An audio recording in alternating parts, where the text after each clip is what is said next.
से आए तो मैं कुछ करूं, और पैसा है कि कहता है, अरे इंसान तू कुछ कर तो सही, तभी तो मैं तेरे पास आऊं। नमस्कार, मैं हूं अवधेश श्रीवास्तव और आज की चर्चा पैसे पर। जी हाँ, ये भी उतना ही बड़ा सत्य है जैसे कि सूरज पूरब से निकलता है, बच्चा माँ की कोख से ही जन्म लेता है, वैसे ही पैसे को सही ढंग से अगर समझा ना जाए, संभाला ना जाए, तो वो बहुत सारे दुख देता है। तो बस इसी पैसे को समझने और इसे संभालने की कला के बारे में आज हम चर्चा करेंगे। यानी कि हम बात करेंगे रॉबर्ट टी कियोसाकी की लिखी book rich dad poor dad की। इस किताब के इंट्रोडक्शन में मैं कुछ और बात कहूं, उससे पहले मुझे डॉक्टर एड कोकेन की एक बात याद आती है।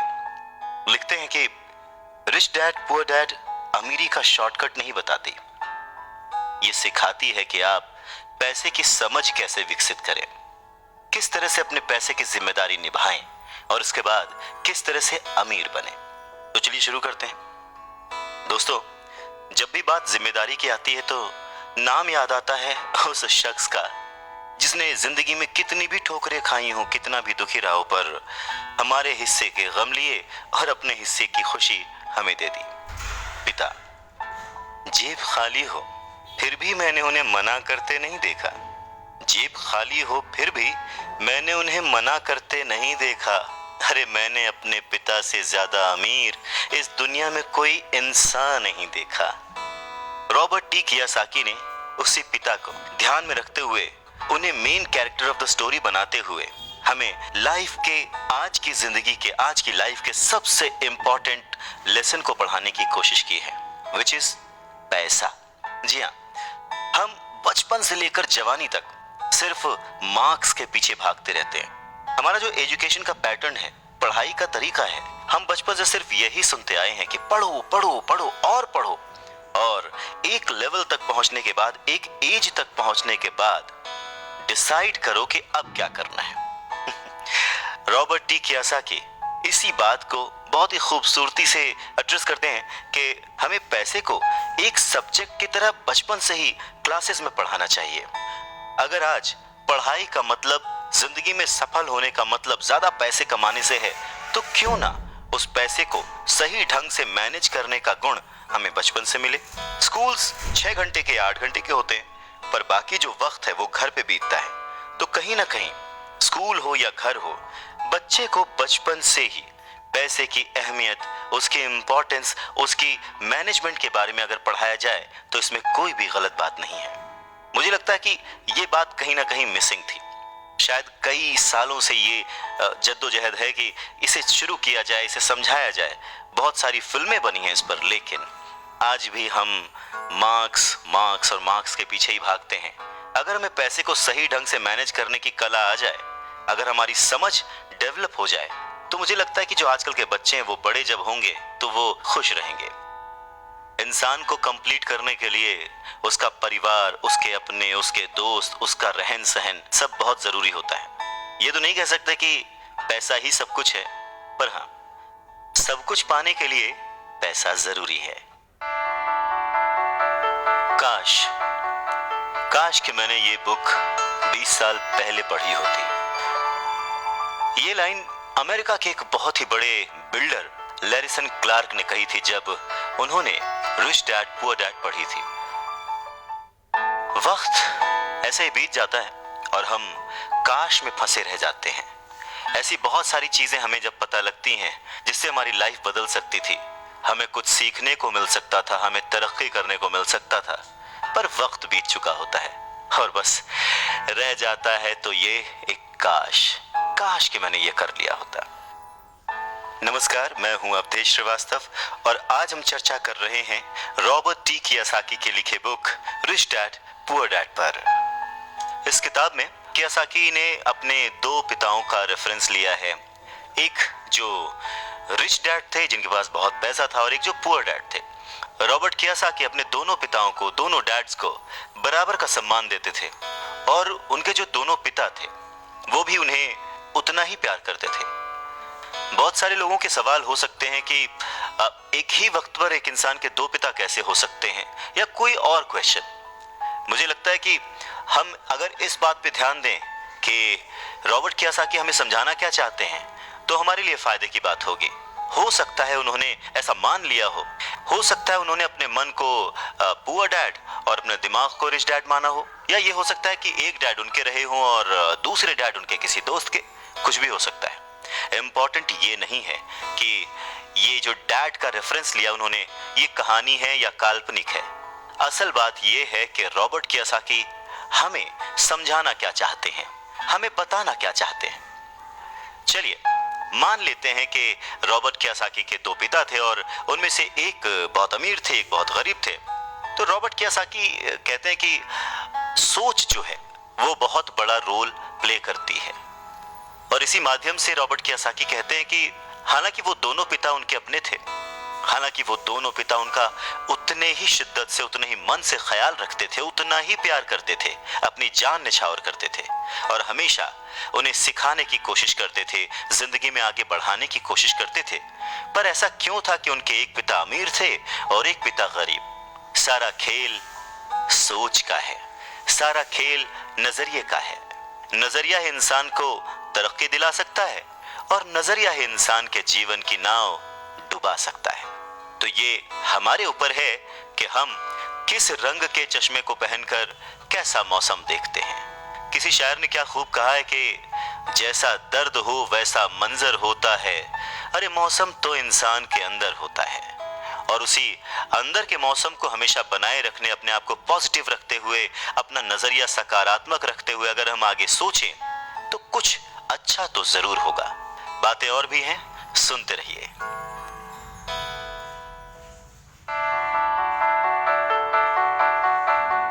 गरीब और मध्यम वर्गीय लोग पैसे के लिए काम करते हैं, पर जो अमीर होता है उसका पैसा उसके लिए काम करता है। नमस्कार, मैं हूं अवधेश श्रीवास्तव और आज हम चर्चा कर रहे हैं रॉबर्ट टी कियोसाकी की लिखी book rich dad poor dad पर। स्कूल जाओ और मेहनत से पढ़ो, ये जो लाइन है याद करिए, बचपन में हम सब ने सुना है और एक बार नहीं कई बार सुना है। रिश्तेदारों से, घर वालों से, टीचर से, हर एक से, स्कूल जाओ और मेहनत से पढ़ो। एक वक्त ऐसा लगता था कि बस पढ़ते रहो पढ़ते रहो पढ़ते रहो, पर जैसे जैसे समझ आगे बढ़ी एक सवाल मन में घर करने लगा, आखिर हम पढ़ किस लिए रहे हैं? देखिए, स्कूल जाना और पढ़ाई करना ये बहुत ही अच्छी बात है, लेकिन अगर कोई काम किया जा रहा है तो वो किस वजह से किया जा रहा है ये जानना भी उतना ही जरूरी है। अपनी पढ़ाई पूरी करने के बाद हम सबसे पहले जॉब ही ढूंढते हैं ना, ये सोच कर के जॉब मिलने पर हमारी सारी प्रॉब्लम्स दूर हो जाएंगी, पैसे मिल जाएंगे, हम घर बना लेंगे, गाड़ी खरीद लेंगे और जो भी ज़रूरतें हैं पैसे से जुड़ी हुई वो सब पूरी कर लेंगे। पर ऐसा होता नहीं है। बहुत सारे लोग अच्छी जॉब और बहुत ही अच्छी सैलरी होने के बावजूद खुश नहीं होते। वो अपनी ज़रूरतें पूरी नहीं कर पाते, बहुत ही मुश्किल से घर का खर्च चला पाते हैं, पर वो लगे रहते हैं इस उम्मीद में कि शायद अगले साल फिर से इंक्रीमेंट होगा, पैसे बढ़ेंगे और उन पैसों से हम अपनी जो ज़रूरतें हैं जो पूरी नहीं कर पाए हैं उन्हें पूरी कर लेंगे। और वो और ज़्यादा मेहनत करते हैं प्रमोशन पाने के लिए। पर वक्त के साथ साथ हमारी ज़रूरतें और हमारा लालच बढ़ने लगता है। पहले तो पैसे के बिना रहने के डर से हम बहुत मेहनत करने लग जाते हैं और उसके बाद जब हमें सैलरी मिलने लगती है तो हमें लालच और ज़्यादा पाने की इच्छा जाग जाती है। और चूहे बिल्ली के इसी खेल में हमारी ज़िंदगी का भी एक पैटर्न बन जाता है। ज़्यादा मेहनत करो, ज़्यादा पैसे कमाओ, ज़्यादा पैसे कमाओ, घर का खर्च चलाओ, पैसे खत्म, फिर ज़्यादा मेहनत करो।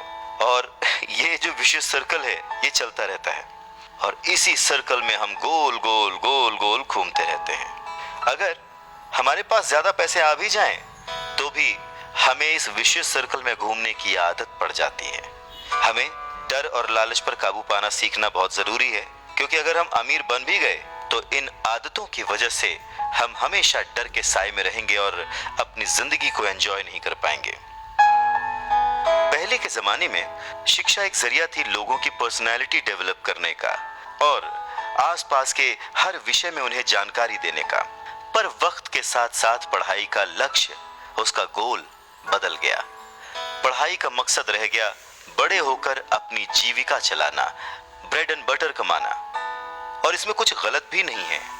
वक्त के साथ चीजें बदलना बहुत जरूरी है, क्योंकि जो चीज वक्त के साथ नहीं बदलती वो या तो हमारी खुशियां छीनती है या फिर समाज को बहुत ही पीछे ले जाती है।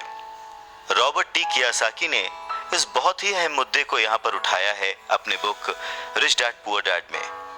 क्या खूब कहा है कि बचपन से ही अगर हम बच्चे को मनी को एज अ सब्जेक्ट बच्चों को पढ़ाना शुरू करें, उन्हें ये समझाना शुरू करें कि उसे कैसे मैनेज किया जाए, तो बड़े होने पर बच्चों की बहुत सारी प्रॉब्लम्स अपने आप ही सॉल्व हो जाएंगी। बच्चा खुद उन्हें सॉल्व करने की क्षमता रखेगा। पर कहीं ना कहीं रॉबर्ट टी कियोसाकी ने इस बात का पूरा ध्यान रखा है कि पैसे को रिश्तों के ऊपर न रखा जाए। तभी तो उन्होंने इस विषय को रिश्तों के माध्यम से ही समझाने की कोशिश की है। रॉबर्ट टी कियोसाकी के पहले जो डैडी थे वो हमेशा ये कहते थे कि मैं इसे कैसे खरीद सकता हूँ। वहीं जो उसके दूसरे डैडी थे वो कहते थे मैं इसे क्यों नहीं खरीद सकता हूँ। दोनों की सोच में अंतर था, दोनों के शब्दों में अंतर था। यानी कि जिसे हम जिंदगी में पाना चाहते हैं, जिसे संभालना चाहते हैं, जैसे कि पैसा, तो उसके बारे में अगर बचपन से जाना जाए तो क्या ये सही नहीं होगा? आज जिस तरह से पढ़ाई की जाती है, बच्चा ग्रेजुएट होकर सोचता है कि अब मैं कौन सी नौकरी करूंगा। क्या ये सही नहीं है कि थोड़ा और पहले से बच्चे को इस विषय के बारे में और अच्छे से और डीपली पढ़ाया जाए, समझाया जाए? ये तो वही बात हो गई, जाना था जापान, पहुंच गए चीन। यानी कमाना था पैसे, पर जब तक इसकी समझ आई तब तक बहुत देर हो चुकी थी। यानी कि हमें सबसे पहले ये समझने की जरूरत है कि हम खुद एक्सेप्ट करें कि हम इसे कैसे पा सकते हैं, इसे कैसे संभाल सकते हैं, और वही सही शिक्षा हम अपने आने वाली पीढ़ी को भी दे सकते हैं।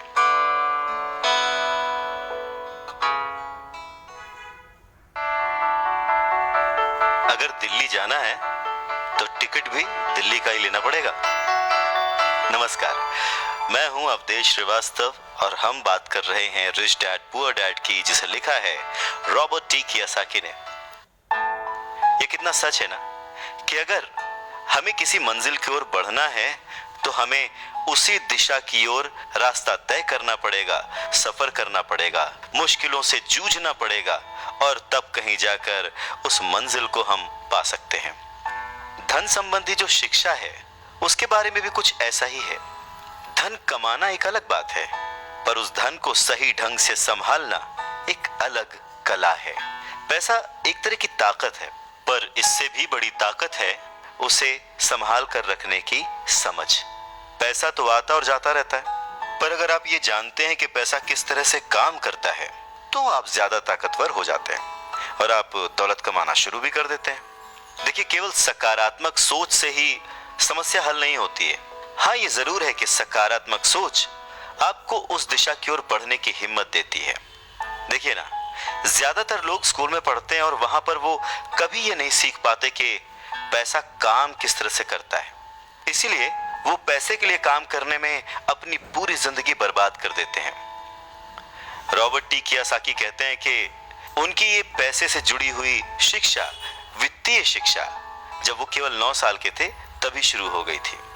पर सबसे जरूरी बात ये थी कि उन्होंने जो पहला कदम उठाया था, ये निर्णय लिया था कि उन्हें किसकी बात सुननी है, अपने पुअर डैड की, जो कि बहुत ही पढ़े लिखे हैं पर पैसे को अहमियत नहीं देते, या फिर रिच डैड की बात, जो कि उन्हें उतना ही प्यार करते थे जितना कि उनके पुअर डैड। पर उन्होंने पैसे को कभी छोटा नहीं समझा, और क्योंकि रॉबर्ट टी कियोसाकी सिर्फ 9 साल के थे तो उनके रिच डैड ने बहुत ही आसान शब्दों में उन्हें वो लेसन्स पढ़ाए, पैसों के बारे में वो लेसन्स सिखाए। जी हाँ, हम किससे सीख रहे हैं, किसकी बात मान रहे हैं और किसे अपना मार्गदर्शक चुन रहे हैं, ये बहुत जरूरी है। क्योंकि जो हमें गाइड कर रहा है, अगर उसका नजरिया ही अलग है तो वो आपको सही मंजिल की ओर नहीं पहुंचा पाएगा। रॉबर्ट टी कियोसाकी के दोनों ही डैड्स, रिच डैड और पुअर डैड, उन्हें उतना ही प्यार करते थे, पर सिर्फ नजरिए की वजह से रॉबर्ट टी कियोसाकी ने अपने रिच डैड की बात सुनना प्रेफर किया। रॉबर्ट टी कियासाकी कहते हैं कि जब तक उनके रिच डैड रहे, उन्होंने पूरे लाइफ में सिर्फ 6 ही लेसन उन्हें सिखाए, और ये 6 लेसन उन्होंने अपनी book rich dad poor dad में लिखे हैं, जो कि एक बच्चा भी समझ सकता है। सबक नंबर 1, अमीर लोग पैसे के लिए काम नहीं करते। सबक नंबर 2, पैसे की समझ क्यों सिखाई जानी चाहिए। सबक नंबर 3, अपने काम पर ध्यान दो और अपने काम से काम रखो। सबक नंबर 4, टैक्स क्या है उसे समझो और कॉरपोरेशंस की ताकत। सबक नंबर 5, अमीर लोग पैसे को जन्म देते हैं। सबक नंबर 6, पैसे कमाने के लिए काम ना करें, सीखने के लिए काम करें। अमीर लोग पैसे के लिए काम नहीं करते। नमस्कार, मैं हूं अवधेश श्रीवास्तव और हम चर्चा कर रहे हैं रिच डैड पुअर डैड की। ये समझने की कोशिश कर रहे हैं कि आखिर अमीर और अमीर कैसे होता जाता है। रॉबर्ट टी कियासाकी एक कहानी का जिक्र करते हैं। कहते हैं कि जब वो छोटे थे तो उन्होंने अपने डैडी से पूछा कि डैडी, क्या आप बता सकते हैं कि अमीर कैसे बना जाए। ये सुनकर उनके पुअर डैडी, जो कि एक स्कूल में पढ़ाते थे, उन्होंने कहा कि बेटे, तुम अमीर क्यों बनना चाहते हो। इस पर कियासाकी कहते हैं कि कुछ बच्चों ने और उनके पेरेंट्स ने उन्हें गरीब कहा। ये सुनकर उनके पुअर डैड सोच में पड़ जाते हैं और फिर उसके बाद उनसे कहते हैं, देखो, अगर तुम अमीर बनना चाहते हो तो तुम्हें पैसे बनाना सीखना चाहिए। इस पर कियासाकी ने अपने डैड से पूछा, मैं पैसे बनाना किस तरह से सीख सकता हूँ। तो डैड ने जवाब दिया, अपने दिमाग से। और उसके बाद वो अपना चश्मा पहनकर अपना अखबार पढ़ने लग गए, जिसका मतलब ये था कि अब इससे ज्यादा मुझसे और कोई सवाल मत पूछना, क्योंकि मुझे इसके बारे में कुछ नहीं पता। इस बात को कियासाकी पूरी रात सोचते रहे और अगली सुबह अपने सबसे अच्छे और करीबी दोस्त माइक को अपनी ये बात बताई। उन्होंने माइक से पूछा कि क्या वो ये पैसे बनाने वाले काम में उनके बिजनेस पार्टनर बनेंगे। माइक ने उनसे पूछा, ठीक है, मैं तुम्हारे साथ हूं, पर तुम पैसा कैसे कमाओगे और हमें क्या करना चाहिए। इस पर कियासाकी ने ठीक वही जवाब जो उनके पिता ने उन्हें दिया था, उनके डैड ने उन्हें दिया था, बता दिया कि भाई, मुझे नहीं पता, लेकिन फिर भी क्या तुम इस काम में मेरे पार्टनर बनना चाहते हो। और फिर दोनों दोस्तों ने एक दूसरे का साथ दिया, बिजनेस पार्टनरशिप पक्की हो गई। कुछ दिन बीते, दिमाग दौड़ाया गया और आखिरकार उनका स्कूल जाना सफल रहा। स्कूल की क्लास में उन्होंने कुछ ऐसा पढ़ा था जिसे सोचकर कियासाकी को लगा कि बस पैसा बनाने का फॉर्मूला तो मिल गया, और बस उसी आइडिया को फॉलो करते करते कियासाकी और माइक ने ढेर सारा कच्चा माल इकट्ठा कर लिया, बहुत मेहनत की, और अपने डैड की गैराज में उन्होंने कुछ सिक्के बनाए। और जब उनके डैड ने उन्हें देखा तो उन्होंने पूछा कि तुम क्या कर रहे हो। तब कियासाकी का जवाब था, जैसा आपने कहा था, पैसे बना रहा हूं। तब उनके जो पुअर डैड थे, उन्होंने कियासाकी को कहा कि आओ, मुझे तुमसे बात करनी है। कियासाकी और माइक वहां सीढ़ियों पर बैठ गए। साथ में कियासाकी के डैड और माइक के डैड, जो कि रिच थे, वो भी बैठ गए। यहाँ पे मैं आपको बताना चाहता हूँ कि इस पूरी कहानी में जो कियासाकी ने अपने रिच डैड को रेफर किया है, वो दरअसल माइक के पिता थे। और फिर बच्चों की इस हरकत को देखकर कियासाकी के पुअर डैड ने अपनी बात को और डिटेल में समझाया और अपनी बात को करेक्ट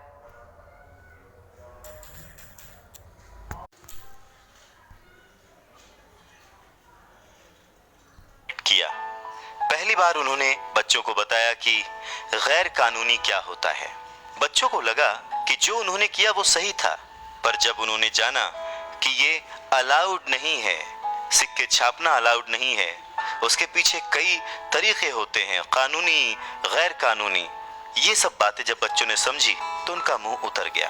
फिर उन्होंने पूछा, तो फिर हम अमीर कैसे बन सकते हैं। तब कियासाकी के डैड ने उनसे कहा कि अगर तुम्हें सच में अमीर बनना है, रिच बनना है, तो तुम मुझसे नहीं, माइक के डैड से पूछो। कियासाकी ने अपने डैड से कहा, पर आप क्यों नहीं बता सकते, हम गरीब क्यों हैं। कियासाकी के पुअर डैड ने कहा, क्योंकि मैं एक टीचर हूं और मैंने पैसे कमाने की राह नहीं चुनी है। पैसे कमाने के लिए तुम्हें माइक के डैड से ही पूछना पड़ेगा। क्या खूबसूरत बात समझाई है कियासाकी ने कि अगर हमें कोई पर्टिकुलर गोल अचीव करना है, कोई लक्ष्य प्राप्त करना है, तो हमें रास्ता भी सही चुनना होगा, मार्गदर्शक भी सही चुनना होगा। कहते हैं कि सफल होने के लिए मेहनत करना बहुत जरूरी है। मेहनत तो एक मजदूर भी करता है, पर सफलता पाने के लिए, सक्सेस पाने के लिए सही दिशा में सही स्ट्रैटेजी के साथ मेहनत करने से ही सक्सेस हासिल होती है।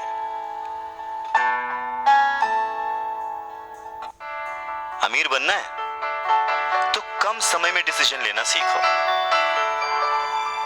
नमस्कार, मैं हूं अवधेश श्रीवास्तव। रॉबर्ट टी कियासाकी के पुअर डैड ने उन्हें कहा कि उन्हें उनके फ्रेंड माइक के डैड से पूछना चाहिए कि पैसे कैसे कमाए जाते हैं, सक्सेसफुल कैसे हुआ जाता है।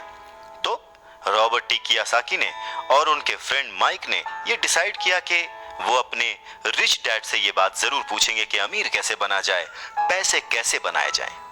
रॉबर्ट टी कियासाकी ने अपने रिच डैड से पूछा कि क्या वो उन्हें पैसा बनाना सिखाएंगे। इस पर उनके रिच डैड ने एक शर्त रखी, और शर्त ये थी कि वो बच्चे उनके साथ काम करते हुए सीखेंगे, न कि क्लास में बैठकर लेक्चर सुनते हुए। उन्होंने कहा कि मेरे पास इतना वक्त नहीं है कि मैं तुम्हें क्लास में बैठकर पढ़ाऊं और जिसका तुम कोई प्रैक्टिकल इस्तेमाल ना कर सको। इस बात को सुनकर रॉबर्ट टी कियासाकी और माइक थोड़ा सा कंफ्यूज हो गए। वो समझ नहीं पा रहे थे कि उन्हें हाँ कहना चाहिए या नहीं। उन बच्चों की कंफ्यूजन देखकर उनके डैड ने उनसे कहा, अगर जिंदगी में सक्सेस पाना चाहते हो, सफल होना चाहते हो, तो कम समय लेकर डिसाइड करना सीखो, जल्द से जल्द डिसीजन लेना सीखो। उन्होंने जल्दबाजी करने को नहीं कहा, पर हाँ, जितना कम समय हो सके उतने कम समय में सही निर्णय लेने की कला जिसको आती है, वो जिंदगी में हमेशा आगे जाता है। यही उनकी सीख थी। और फिर बच्चों ने डिसाइड किया कि वो खेल छोड़कर सीखने का विकल्प चुनेंगे, काम करने का विकल्प चुनेंगे, ताकि उन्हें ये समझ में आ सके कि पैसे कैसे कमाए जा सकते हैं। बस फिर क्या था, बच्चे अगले ही दिन अपने रिच डैड के पास पहुंच गए। उनके रिच डैड ने उन बच्चों को एक शॉप पर सफाई का काम दिया। अब क्योंकि उस वक्त एसी और इस तरह की चीजें ज्यादा चलन में नहीं थी, तो दरवाजे मोस्टली खुले ही रहते थे, जिसकी वजह से सामान पर धूल जमी रहती थी और इस काम के उन्हें 30 सेंट मिलते थे। इस तरह से उन्हें एकदम भी पैसे नहीं बचते थे।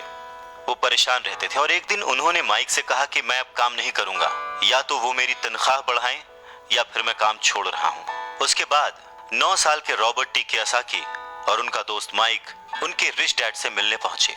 रिच डैड के सामने बैठते ही माइक बुरी तरह से रो पड़े और उन्होंने कहा, डैड, आपने कहा था कि अगर मैं आपके लिए काम करूंगा तो आप मुझे पैसा कमाना सिखाएंगे। अपनी तरफ से मैंने पूरी तरह से, पूरी ईमानदारी से काम किया है, कड़ी मेहनत की है। इस काम के लिए मैंने अपनी खेल तक की कुर्बानी दे दी और अब आप अपने वादे से मुकर रहे हैं। आपने मुझे कुछ भी नहीं सिखाया। लोग आपको लालची कहते हैं, जो सिर्फ पैसे कमाना चाहता है पर अपने साथ काम करने वालों का बिल्कुल भी ध्यान नहीं रखता।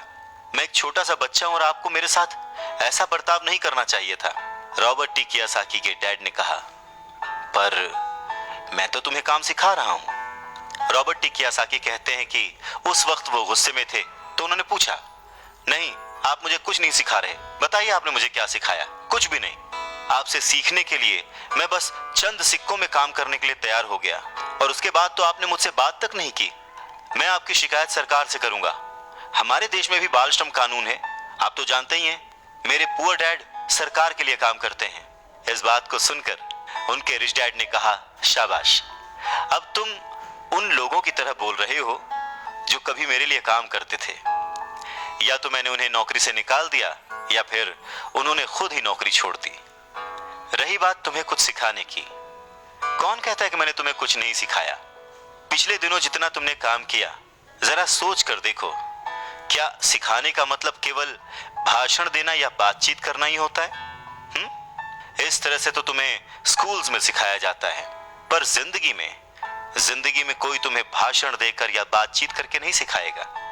तुम्हें उस दौर से गुजरना पड़ेगा, कठिनाइयों से जूझना पड़ेगा, अपना रास्ता खुद ढूंढना पड़ेगा और फिर जिंदगी तुम्हें सबक सिखाएगी, तुम्हें और बेहतर इंसान बनाएगी। सच ही तो है, जिंदगी के तमाम मोड़ आते हैं, ऐसे मकाम आते हैं जिन पर हमें धक्का लगता है, ठोकरें लगती हैं।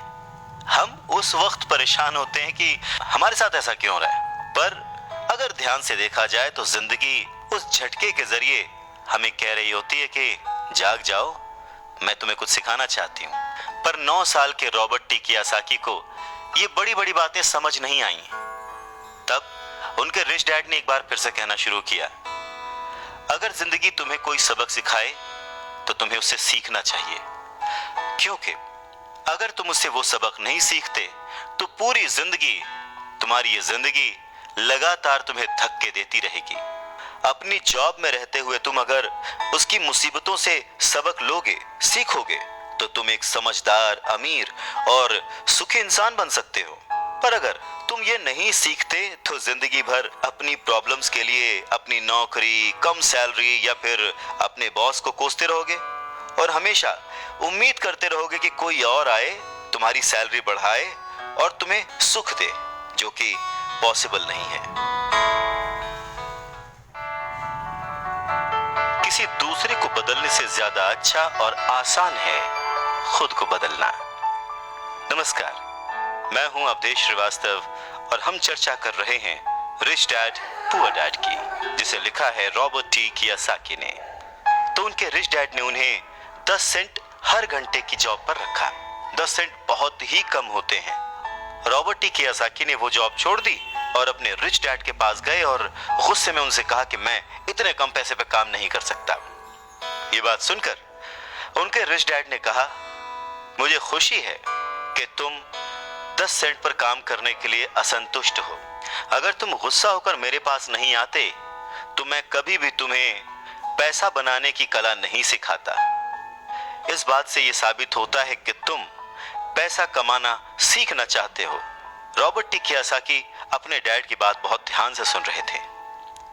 उनके डैड ने कहना जारी रखा, तुम्हें पता है कि गरीबी पैसों की नहीं, मन की होती है। इंसान पूरी जिंदगी डरते डरते सिर्फ पैसे के लिए ही काम करता रहता है। मैं कभी नहीं कहूंगा कि तुम पैसे के लिए काम करो। तुम्हें ऐसा काम करना चाहिए कि तुम्हारा पैसा तुम्हारे लिए काम करे। लोग कहते हैं कि मैं समस्या की जड़ हूं, मैं उन्हें कम पैसे देता हूं, पर सच तो ये है कि लोग उसी वेतन में काम करते रहना चाहते हैं। वो अपने आप से नहीं पूछते कि वो क्यों उतने कम पैसे में काम कर रहे हैं। पर अगर वो लोग या तुम इसी तरीके से सोचते रहे कि समस्या की जड़ मैं हूं, तो जिंदगी भर न वो लोग कुछ सीख पाएंगे न तुम कुछ सीख पाओगे। आसान क्या है, मुझे बदलना या फिर खुद को बदलना और अपने आप को इस लायक बनाना कि आप उससे अच्छा काम सीख पाएं। अगर तुम पैसे के लिए काम करना सीखना चाहते हो तो स्कूल में ही रहो।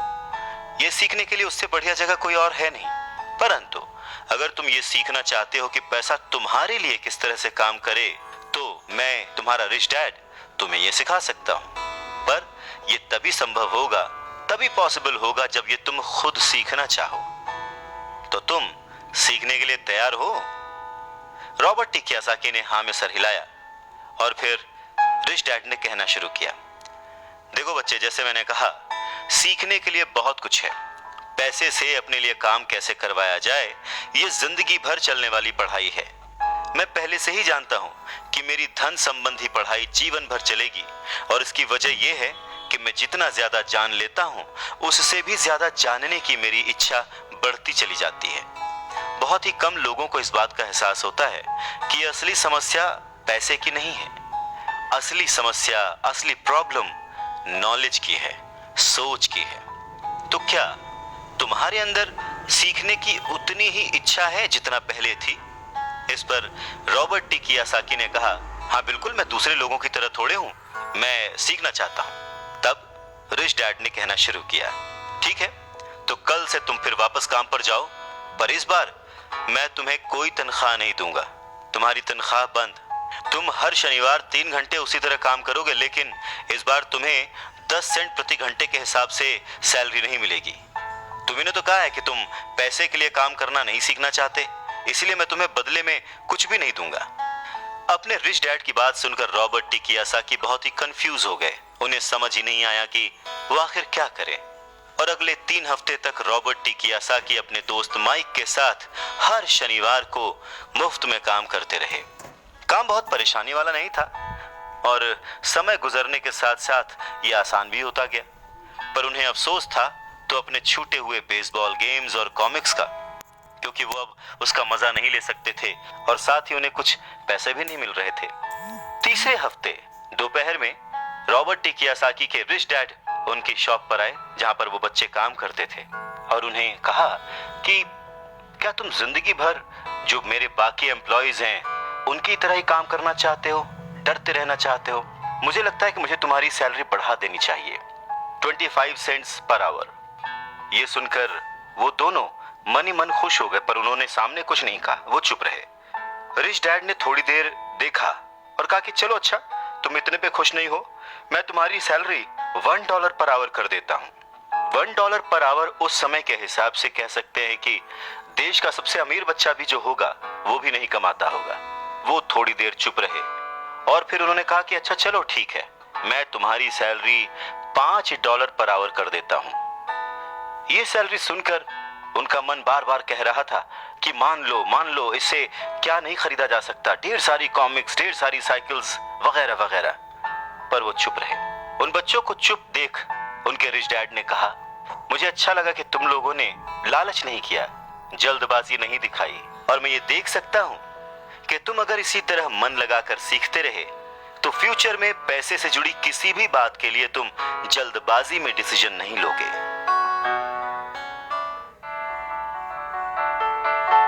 जब किसी के पास पैसा आता है तो अपने साथ डर और लालच भी लेकर आता है। नमस्कार, मैं हूं Awadhesh Srivastava. Robert T Kiyosaki के रिच डैड उन्हें पैसे के बारे में, उसकी अहमियत के बारे में और साथ में आने वाले डर और लालच के बारे में समझाते हुए कहते हैं कि कुछ और पाने की इच्छा को, बेहतर पाने की इच्छा को लोग लालच कहते हैं, पर मेरे लिए ये इच्छा ही है और इसमें कोई बुराई भी नहीं है। पर यकीन मानो, अगर मैं तुम्हें $5 भी दूं तो भी तुम्हारी समस्या नहीं सुलझेगी, तुम अमीर नहीं बन पाओगे। अपने रिच डैड की बात सुनकर रॉबर्ट टी कियोसाकी ने पूछा, ऐसा क्यों? अगर मैं इतनी सैलरी उठाऊंगा उसके बाद भी मैं अमीर क्यों नहीं बन पाऊंगा? तब रिच डैड ने कहा, क्योंकि अमीरी मन से होती है, सोच से होती है, पैसे से नहीं। पैसा आज है, कल जा भी सकता है, पर जो इंसान सोच से अमीर है, जो ये जानता है कि पैसे को कैसे संभाला जाए, पैसे को कैसे कमाया जाए, पैसे को कैसे बनाया जाए, वो कभी भी गरीब नहीं हो सकता। इस पर रॉबर्ट टी कियोसाकी ने पूछा, तो क्या हमें पैसे से दूर रहना चाहिए, उसके पीछे भागना नहीं चाहिए? इस पर रिच डैड ने जवाब दिया, देखो, पैसे से दूर रहना भी उतना ही बड़ा पागलपन है जितना कि उसके पीछे भागना। मुसीबत की घड़ी में या पैसे न होने की घड़ी में, गरीबी की हालत में ज्यादातर लोग ये नहीं जानते कि वो अपने दिमाग से सोचते हैं या अपने दिल से। आपकी भावनाएं तो आपकी ही रहेंगी, पर मुसीबत के वक्त दिल से नहीं, दिमाग से सोचना भी आना चाहिए। अक्सर लोग जब नौकरियां छोड़ते हैं, अक्सर लोग जब अपने बॉस की बुराई करते हैं, अक्सर लोग जब अपनी मुसीबतों के पहाड़ की बात करते हैं, तो वो अपने दिल से सोच रहे होते हैं, क्योंकि जो दिमाग से सोचता है वो हमेशा अपनी तरक्की के बारे में सोचता है। वो इस डर से नहीं सोचता कि उसकी नौकरी चली जाएगी। तुम्हें दिल के हाथों मजबूर होकर, डर के हाथों मजबूर होकर पैसे का गुलाम नहीं बनना है। मैं चाहता हूं कि तुम दिमाग से सोचो और पैसे को अपना गुलाम बनाओ, ताकि वो पैसा तुम्हारे लिए काम करे। क्योंकि इस दुनिया में सच्चा अमीर वही है जो पैसे के पीछे ना भागे, जो खुद पैसे के लिए काम ना करे, बल्कि उसका पैसा उसके लिए 24 घंटे काम करता रहे। बढ़ती हुई महंगाई और घटती हुई कमाई को देखकर मुझे आधार कार्ड की नहीं बल्कि उधार कार्ड की जरूरत महसूस हो रही है। नमस्कार, मैं हूं अवधेश श्रीवास्तव और आज हम चर्चा कर रहे हैं रॉबर्ट टी कियोसाकी की लिखी book rich dad poor dad की। सच में रॉबर्ट टी कियोसाकी की ये बुक तब भी उतनी ही प्रासंगिक थी, उतनी ही रिलेवेंट थी जितनी की आज। महंगाई हमेशा बढ़ती आई है, चीजें महंगी होती आई हैं, दाम बढ़ते आए हैं। उसके पीछे का कारण, उसके पीछे की सोच क्या है और ये महंगाई है क्या, कैसे बढ़ती है, इसके बारे में रॉबर्ट टी कियोसाकी के रिच डैड बहुत अच्छे से समझाते हैं। वो कहते हैं कि जितना ज्यादा हम पैसे कमाते हैं उतना ही ज्यादा उसके खोने का डर हमारे अंदर बढ़ता जाता है। पैसे के साथ जो डर आता है, पैसे के साथ जो लालच आता है, वही हमें पैसे के पीछे भगाता है और हमें पैसे का गुलाम बनाता है। हमें ये समझने की जरूरत है कि इस लाइफ की जरूरतों में हम सब बंधे हुए हैं। हम सब अपने परिवार को चलाने के लिए, अपनी डेली नीड पूरी करने के लिए, अपने शौक पूरे करने के लिए दिन ब दिन पैसे के पीछे भागते रहते हैं। धीरे धीरे ज्यादा पैसा कमाने की इच्छा करते रहते हैं। पैसा कमाना गलत नहीं है, पर पैसे कमाने के पीछे की नीयत, उसका सही होना जरूरी है। और वो नीयत ही है जो इस समाज में महंगाई बढ़ाती है, और वो नीयत ही है जो इस समाज में डिसबैलेंस पैदा करती है। एक छोटे से एग्जाम्पल से इस बात को समझा जा सकता है कि एक डॉक्टर जो अपने परिवार को ज्यादा खुशी देना चाहता है, अपनी फीस बढ़ा देता है। उसकी फीस बढ़ने की वजह से सारी मेडिकल फैसिलिटीज, स्वास्थ्य सुविधाएं सब महंगी हो जाती हैं। अब इससे गरीब लोगों को सबसे ज्यादा नुकसान पहुंचता है, इसलिए गरीब लोगों का स्वास्थ्य अमीर लोगों से ज्यादा बुरा होने लगता है। अब क्योंकि डॉक्टर्स ने अपनी फीस बढ़ा दी है, इसलिए लॉयर्स ने भी अपनी फीस बढ़ा दी। लॉयर्स ने अपनी फीस बढ़ा दी तो स्कूल टीचर भी अपनी तनख्वाह बढ़ाना चाहते हैं, और ये सिलसिला बस यूं ही चलता रहता है। जल्द ही अमीर और गरीब होता जाता है, और इतना बड़ा अंतर दोनों के बीच आ जाता है कि सोशल डिसबैलेंस पैदा हो जाता है। रिच डैड की बात सुनकर रॉबर्ट टी कियोसाकी ने उनसे पूछा, डैड क्या कीमतें बढ़नी नहीं चाहिए? इस पर रिच डैड ने जवाब दिया, अच्छी तरह से चल रही सरकार और एक शिक्षित समाज में तो नहीं बढ़नी चाहिए, कीमतें दरअसल कम होनी चाहिए। जाहिर है कि ऐसा केवल सिद्धांतों में ही होता है, आइडियली ऐसा होना चाहिए, पर प्रैक्टिकली ऐसा नहीं होता। कीमतें अज्ञान से पैदा हुए लालच और डर के कारण होती हैं, जैसा कि मैंने तुम्हें बताया।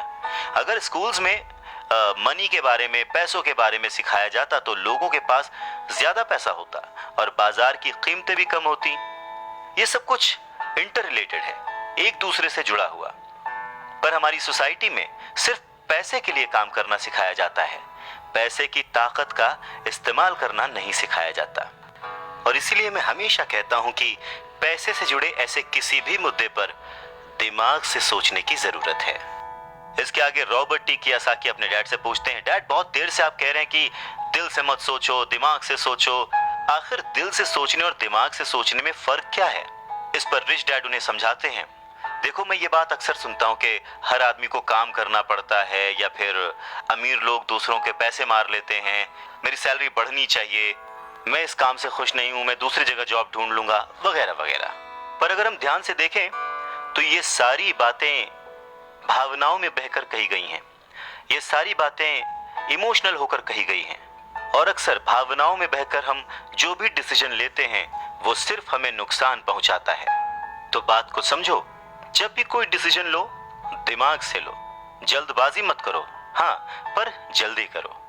बस इसी तरह से मन लगाकर काम करते रहो, तुम्हारा जो दिमाग है वो तुम्हें जल्द से जल्द कुछ ना कुछ ऐसे सही तरीके बता ही देगा जिससे तुम ज्यादा कमा पाओगे, ऐसी चीजें देख पाओगे जो दूसरे लोग नहीं देख पाते। मौका उनकी नाक के नीचे होता है, अवसर उनके पास होता है, सामने होता है, पर वो उसे पहचान नहीं पाते। पर अगर तुम दिमाग से काम लोगे तो तुम उन्हें पहचान पाओगे, उन मौकों का फायदा उठा पाओगे और जिंदगी में आगे बढ़ पाओगे। पैसा आए तो मुसीबत, ना आए तो मुसीबत, इसीलिए पैसे को समझना बहुत जरूरी है। नमस्कार, मैं हूं Awadhesh Srivastava. Robert T Kiyosaki कहते हैं कि वो और उनका दोस्त माइक अब बड़े हो चुके थे, और माइक ने अपने डैडी का बहुत बड़ा सा कारोबार संभाल लिया था और बहुत सक्सेसफुल भी था। और अब माइक अपने बेटे को ठीक वैसे ही सिखा रहा था जैसे कि उसके डैड ने, यानी कि रॉबर्ट टी कियोसाकी के रिच डैड ने उन दोनों को सिखाया था। रॉबर्ट टी कियोसाकी कहते हैं कि जब वो 47 साल के हुए तो उन्होंने डिसाइड किया कि अब उन्हें रिटायर हो जाना चाहिए। रिटायरमेंट का ये मतलब नहीं होता कि काम नहीं किया जाएगा या आगे काम नहीं करना चाहते वगैरह वगैरह। रिटायरमेंट का मतलब ये होता है कि अब आप इस लायक हो गए हैं कि आपका पैसा आपके लिए काम करे। रिटायरमेंट का सही मतलब यही है कि आपने पूरी जिंदगी जो मेहनत करके, जो स्ट्रैटेजीज बना के, सही जगह निवेश करके पैसा लगाया था, अब आपकी वो एज आ चुकी है कि अब आप उस पैसे को एंजॉय करें, क्योंकि आपका पैसा अब आपके लिए काम करना शुरू कर चुका है। कुछ लोग पूरी जिंदगी काम करते रहते हैं, रिटायर नहीं हो पाते। पूरी जिंदगी काम करना गलत नहीं है, पर यह डिफरेंस समझना बहुत जरूरी है कि पैसे की जरूरत की वजह से पूरी जिंदगी काम कर रहे हैं, उसका गुलाम बन के काम कर रहे हैं, या फिर उसका मालिक बन के और अपने काम को एंजॉय करके पूरी जिंदगी काम कर रहे हैं। रिटायरमेंट को दूसरे शब्दों में चिंताओं से आजादी भी कह सकते हैं। इसका मतलब यह है, पैसा अगर सही तरह से खर्च किया जाए, पैसे को अगर सही तरह से मैनेज किया जाए तो वो अपने आप बढ़ता रहता है। ये ठीक एक पेड़ लगाने की तरह है कि आप सालों तक इसे पानी देते हैं। जब आप अपने बिजनेस में होते हैं, अपनी जॉब में होते हैं और कभी भी इसमें कोताही नहीं करते, जब भी उस पेड़ को जरूरत होती है आप उसकी सेवा करते हैं, और फिर जब वो पेड़ बड़ा हो जाता है, जमीन की गहराइयों में उसकी जड़ें पहुंच जाती हैं, फिर वो अपने आप आपको छाया और फल देता है, और फिर आपको उसके लिए काम करने की जरूरत नहीं पड़ती। पैसा भी कुछ कुछ उस पेड़ की ही तरह है। अगर इस बात को एक दूसरे एग्जाम्पल से समझें तो हमें जैसा गोल बनाना है उसके लिए हमें प्रिपरेशन भी वैसी ही करनी पड़ेगी। अगर बहुत ऊंची बिल्डिंग बनानी है तो हमें उसकी नींव बहुत गहरी खोदनी पड़ेगी, और अगर हमें सिर्फ छोटा सा घर बनाना है तो उसकी नींव छोटी होगी। पर प्रॉब्लम यही होती है, हम छोटी सी नींव खोदकर बहुत बड़ी सी बिल्डिंग बनाने की कोशिश करते हैं जो कि बाद में ढह जाती है। तो जरूरी क्या है? पैसे को समझना, पैसे को संभालना, पैसे को संभालने के लिए उसे समझा कैसे जाए। इसके लिए सबसे जरूरी बात है लायबिलिटीज और एसेट्स के बीच फर्क को समझा जाए, और एसेट्स को खरीदा जाए और लायबिलिटीज में पैसे न डाले जाए। अच्छा, इस सुनने में बहुत ही आसान लगता है, लेकिन सच यही है कि ये आपको अमीर बनने में बहुत मदद करेगा। लेकिन अगर ये इतना ही सिंपल है तो फिर हर कोई इस बारे में सोचता क्यों नहीं? लोगों को लगता है कि उन्हें लायबिलिटीज और एसेट्स के बीच फर्क पता है, पर लायबिलिटीज और एसेट्स के बीच का जो बारीक सा फर्क है वही लोगों को नहीं पता है। तो चलिए इसके बारे में और डिटेल में बात करते हैं। लायबिलिटीज और एसेट्स क्या है? लायबिलिटीज वो हैं जहां से आपको पैसा कभी नहीं आएगा, उल्टे आपको उसमें और पैसा डालते रहना पड़ेगा। और एसेट्स वो चीजें हैं जो आपको पैसा देती रहेंगी, दिन ब दिन उनकी कीमत बढ़ती रहेगी, वो आपको अमीर और अमीर बनाती रहेंगी। इसको अगर इनकम और एक्सपेंस के टर्म में समझे तो और आसान होगा। सिंपल सा मतलब है, इनकम है कि आपके पास कितना पैसा आया, और एक्सपेंस है कि आपने कितना पैसा खर्च किया। तो जब भी ऐसी कंफ्यूजन हो, सही तरीका यह है कि एक बैलेंस शीट बनाएं जिसमें अपने एसेट्स और लायबिलिटीज जरूर लिखें।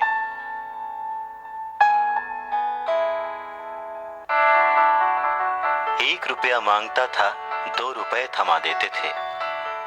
1 रुपया मांगता था, 2 रुपए थमा देते थे। कुछ इस तरह से पापा मुझे अमीर बना दिया करते थे। नमस्कार, मैं हूं अवधेश श्रीवास्तव। कहते हैं कि सोच अगर सही दिशा में हो तो मंजिल बड़ी आसानी से मिल जाती है। इंसान की जरूरतों को पूरा करने के लिए पैसे की आज कितनी जरूरत है, ये बात हम में से किसी से भी छिपी हुई नहीं है। हम सब दिन रात मेहनत करते हैं, सोचते हैं कि हम अमीर बन जाएं, पर क्या वो सोच हमारे अंदर है? हम छोटे थे तो 1 रुपए 2 रुपए में भी खुश हो जाते थे, पर आज ना जाने कितने पैसे कमाने के बाद भी हम खुश नहीं हो पाते। गरीबी ही महसूस होती है, हमेशा कमी लगी रहती है। तो कारण क्या है? फर्क क्या है? फर्क सिर्फ सोच का है, जिसके बारे में रॉबर्ट टी कियोसाकी कहते हैं कि अमीर लोगों के पास ज्यादा पैसा इसलिए होता है क्योंकि वो प्रिंसिपल पर यकीन करते हैं। वहीं दूसरी तरफ गरीब लोग प्रिंसिपल को ठीक से समझ नहीं पाते। इसीलिए इस बात पर जोर दिया जाता है कि केवल लिटरेट होना काफी नहीं है, फाइनेंशियली लिटरेट होना जरूरी है। सिर्फ नंबर से कुछ नहीं होता, मार्क्स से कुछ नहीं होता, फर्क तो तब पड़ता है जब आप अपनी सक्सेस स्टोरी खुद लिखें।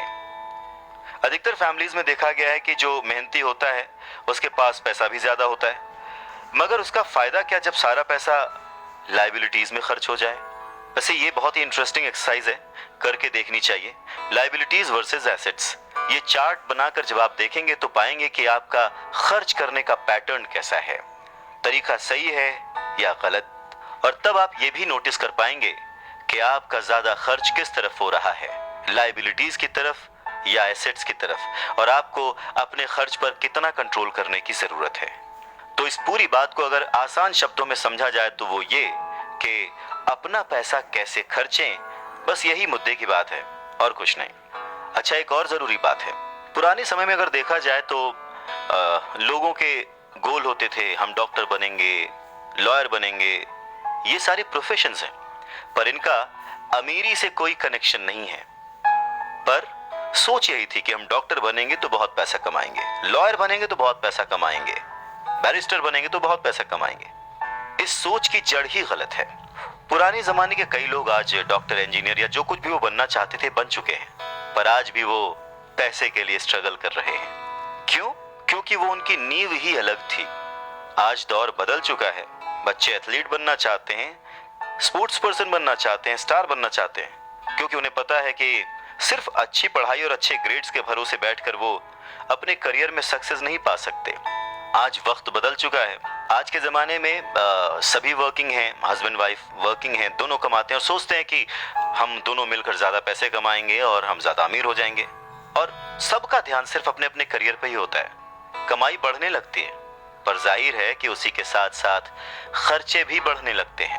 कहने का मतलब ये कि बिना फाइनेंशियली लिटरेट हुए आप कितने भी पैसे कमा लें, वो खर्च हो जाएंगे, वो आपकी लाइबिलिटीज में चले जाएंगे, और ये एक ऐसा चक्कर है जो फिर चलता ही रहता है।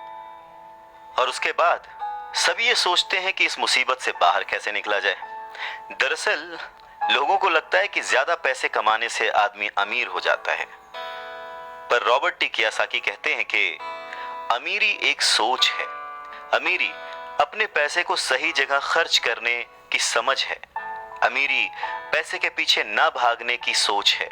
अमीरी रिटायरमेंट लेते समय ना डरने की सोच है।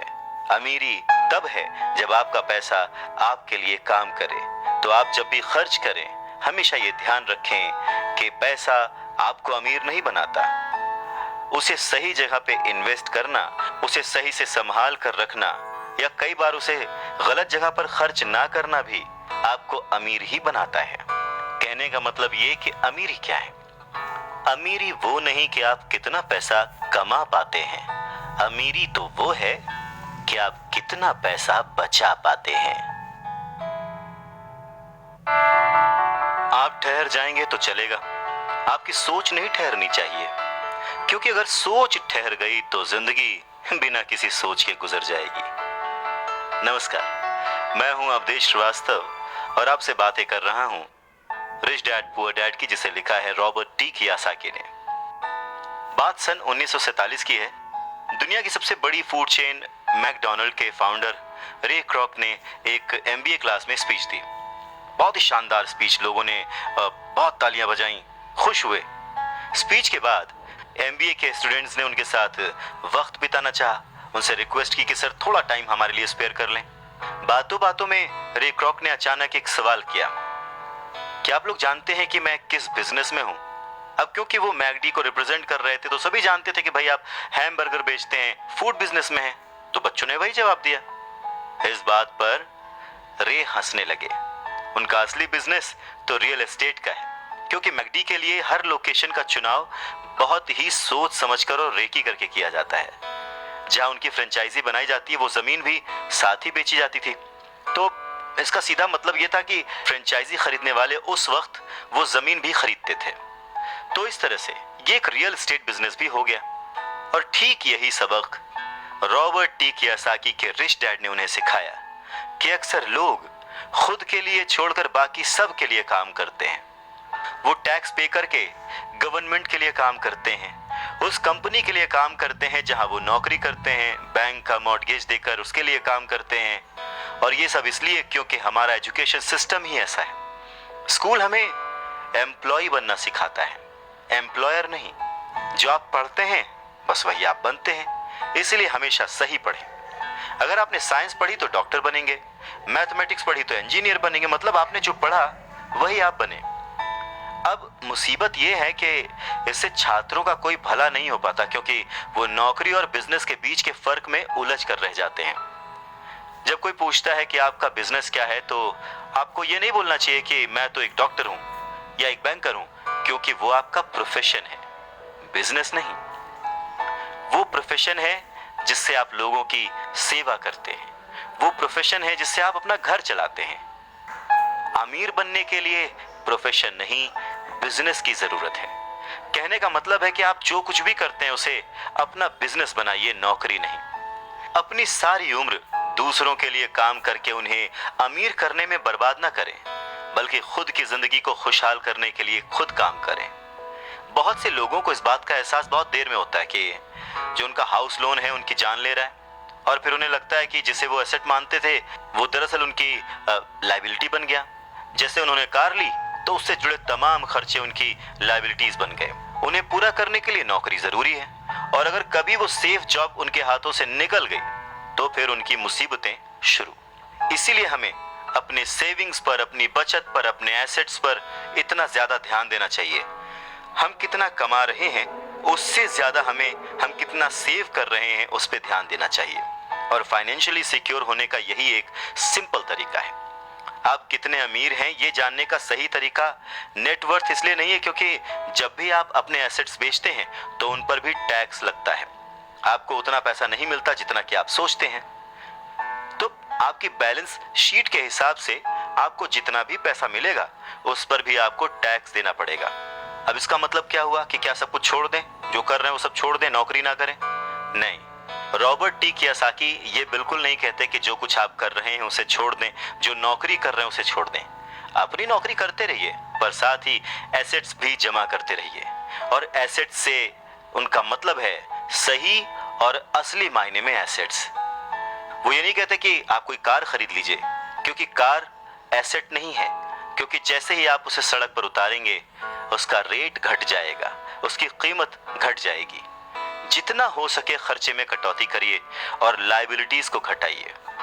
तो बड़ा सवाल यह आता है कि किस तरह के एसेट्स खरीदे जाने चाहिए। कुछ एग्जाम्पल्स इस तरह से समझे जा सकते हैं कि ऐसा कोई बिजनेस करें जहां आपकी मौजूदगी जरूरी ना हो। मतलब अगर आप वहां पे ना भी रहें तो आपका काम चलता रहे, दूसरे लोग आपके लिए काम करते रहें, और बस वही आपका बिजनेस है। दूसरा, आप कह सकते हैं कि रियल एस्टेट में पैसे लगा सकते हैं, आप लैंड खरीद सकते हैं, स्टॉक और बॉन्ड खरीद सकते हैं। आजकल बहुत सारी पॉलिसीज आ गई हैं, उन्हें समझें और फिर उसमें इन्वेस्ट करें।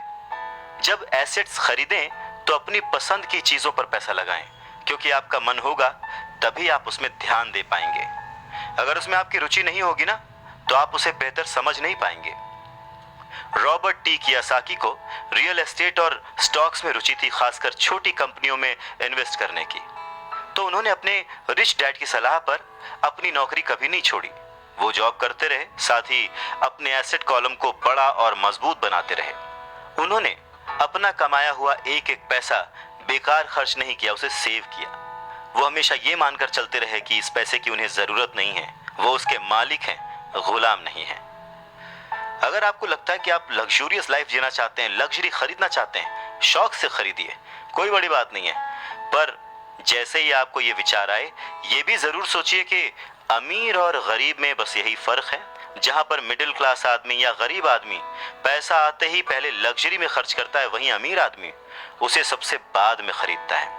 तो यही सीक्रेट है अमीरों के और अमीर होने का और गरीबों की बढ़ती गरीबी का।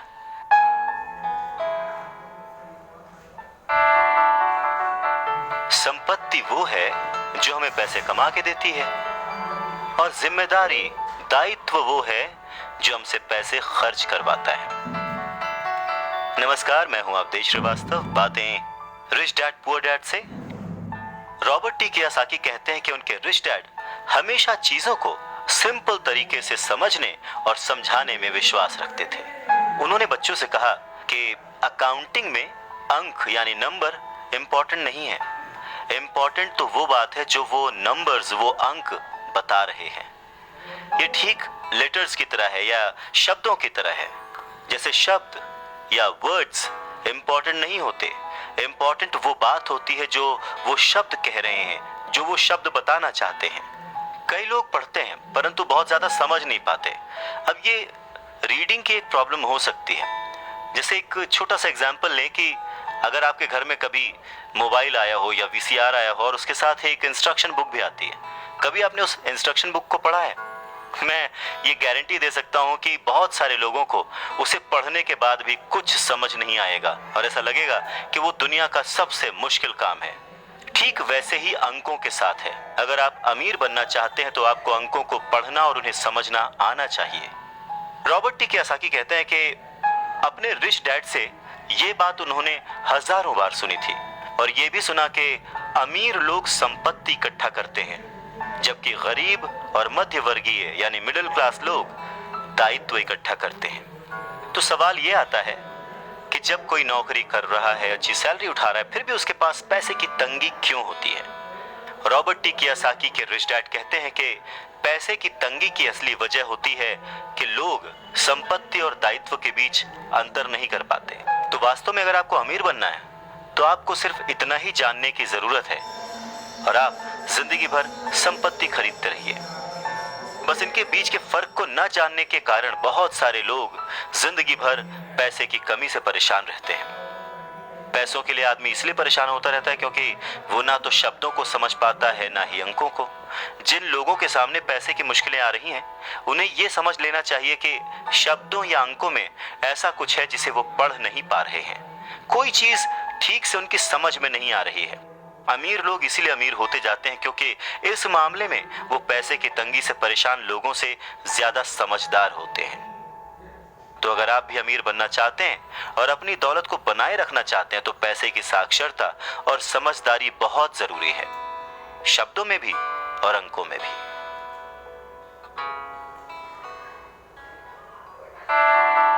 जिंदगी में सिर्फ पैसे कमाकर या पैसे बचाकर आप अमीर नहीं बन सकते। अमीर बनने के लिए आपको अपने अंदर बहुत कुछ बदलना पड़ेगा। नमस्कार, मैं हूं अवधेश श्रीवास्तव। अगर कोई लॉटरी में पैसे जीत जाए और उसे वो अपने साथ रख ले, बचा ले, तो क्या वो आपकी निगाह में अमीर है?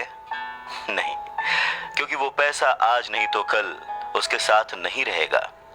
अमीरी एक सोच है, एक जीवन शैली है, एक नजरिया है और आपको हमेशा अमीर बने रहने के लिए अमीरों की तरह ही सोचना पड़ेगा, खुद को इम्प्रूव करना पड़ेगा। और इसी बात को रॉबर्ट टी कियोसाकी के रिच डैड एक कहानी के माध्यम से उन्हें समझाते हैं। वो कहते हैं कि जापानी लोग 3 ताकतों को मानते थे, तलवार की ताकत, रत्नों की ताकत और दर्पण की ताकत। तलवार हथियारों की ताकत का प्रतीक थी। अमेरिका ने हथियारों पर खरबों डॉलर खर्च कर दिए और इसी कारण वो आज विश्व में सबसे ताकतवर देश है। दूसरी ताकत रत्न यानी के पैसे की ताकत का प्रतीक। इस कहावत में कुछ तो सच्चाई होगी। ये स्वर्णिम नियम याद रखो, जिसके पास स्वर्ण है वही नियम बनाता है। तीसरा, दर्पण, शीशा, आत्मज्ञान का प्रतीक है। जापानी कहानियों के अनुसार ये आत्मज्ञान बाकी दोनों ताकतों से ऊपर है। गरीब और मध्यम वर्गीय लोग अक्सर ही धन की ताकत से नियंत्रित होते हैं। वो सुबह सुबह उठते हैं और नौकरी करने के लिए भागम भाग मचा देते हैं, बिना खुद से ये पूछे कि क्या ऐसा करना समझदारी है। पैसे की समझ ना होने के कारण ज्यादातर लोग पैसे की डरावनी ताकत को ये इजाजत दे देते हैं कि वो उन्हें काबू में कर ले। पैसा उन्हें कंट्रोल करने लगता है। इस इश्यू को ठीक करने के लिए अगर वो दर्पण की ताकत का इस्तेमाल करते तो वो खुद से ये सवाल जरूर पूछते कि क्या ऐसा करना समझदारी है। बहुत बार हम अपनी अंदरूनी समझदारी पर भरोसा करने के बजाय भीड़ के साथ साथ चलने लगते हैं। कोई काम इसलिए करते हैं क्योंकि बाकी सब भी ऐसा कर रहे हैं। सवाल पूछने के बजाय हम नकल करने लगते हैं। अक्सर नासमझी के कारण वही दोहराने लगते हैं जो हमें सिखाया गया है। और इस तरह के विचार कि आपका घर आपका सबसे बड़ा एसेट है, आपका घर आपका सबसे बड़ा निवेश है, अगर आप ज्यादा कर्ज लेते हैं तो आपको टैक्स में ज्यादा छूट मिलेगी, अच्छी नौकरी, सुरक्षित नौकरी खोजो, गलतियां मत करो, वगैरह वगैरह। तो ऐसी चीजें हम भीड़ की बात सुनकर करने लग जाते हैं, खतरे नहीं उठाते। दूसरी जरूरी बात, ऐसा कहा जाता है कि ज्यादातर लोगों के लिए मौत से भी डरावनी चीज होती है भीड़ के सामने बोलना, उन्हें एड्रेस करना। मनोवैज्ञानिक कहते हैं कि बहुत सारे लोग कॉमन स्टेज पर बोलने से इसलिए डरते हैं क्योंकि उन्हें यह डर होता है कि कहीं उनकी बुराई होगी, लोग उनके ऊपर हंसेंगे, वो अकेले रह जाएंगे, लोग उनसे दूर हो जाएंगे। सबसे अलग होने का डर या अकेले रह जाने का डर ही वो सबसे बड़ा कारण है जिस वजह से बहुत सारे लोग अपनी समस्या, अपनी प्रॉब्लम्स को सॉल्व करने के नए नए तरीके नहीं ढूंढते, बस भीड़ के साथ चलते चले जाते हैं। इसीलिए रॉबर्ट टी कियोसाकी कहते हैं कि उनके रिच डैड की तरह ही उनके पुअर डैड ने भी उन्हें बहुत कुछ सिखाया है। और उनमें से एक जरूरी बात यह थी कि क्यों और किस तरह से जापानी लोग दर्पण की ताकत को, आईने की ताकत को सबसे ज्यादा इंपॉर्टेंस देते थे। क्योंकि जब इंसान आईने में खुद को देखता है तभी उसे सच्चाई का पता चलता है। और ज्यादातर लोग खतरा मत उठाओ इसलिए कहते हैं क्योंकि वो खुद से डरे हुए होते हैं।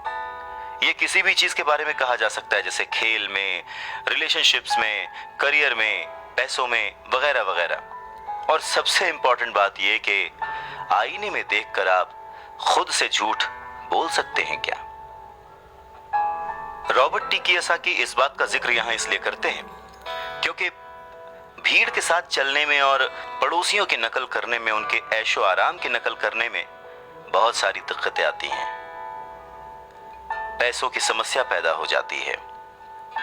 वो उनका तरीका है, वो उसे अफोर्ड कर सकते हैं, पर जब हम देखा देखी बिना सोचे समझे नकल करना शुरू कर देते हैं तो हम समस्याओं से घिर जाते हैं। और तब हमें जरूरत होती है आईने की, जो हमें यह बताए हमें क्या करना चाहिए। क्योंकि बेसिक रूल तो वही है, आप पैसे के गुलाम नहीं हैं।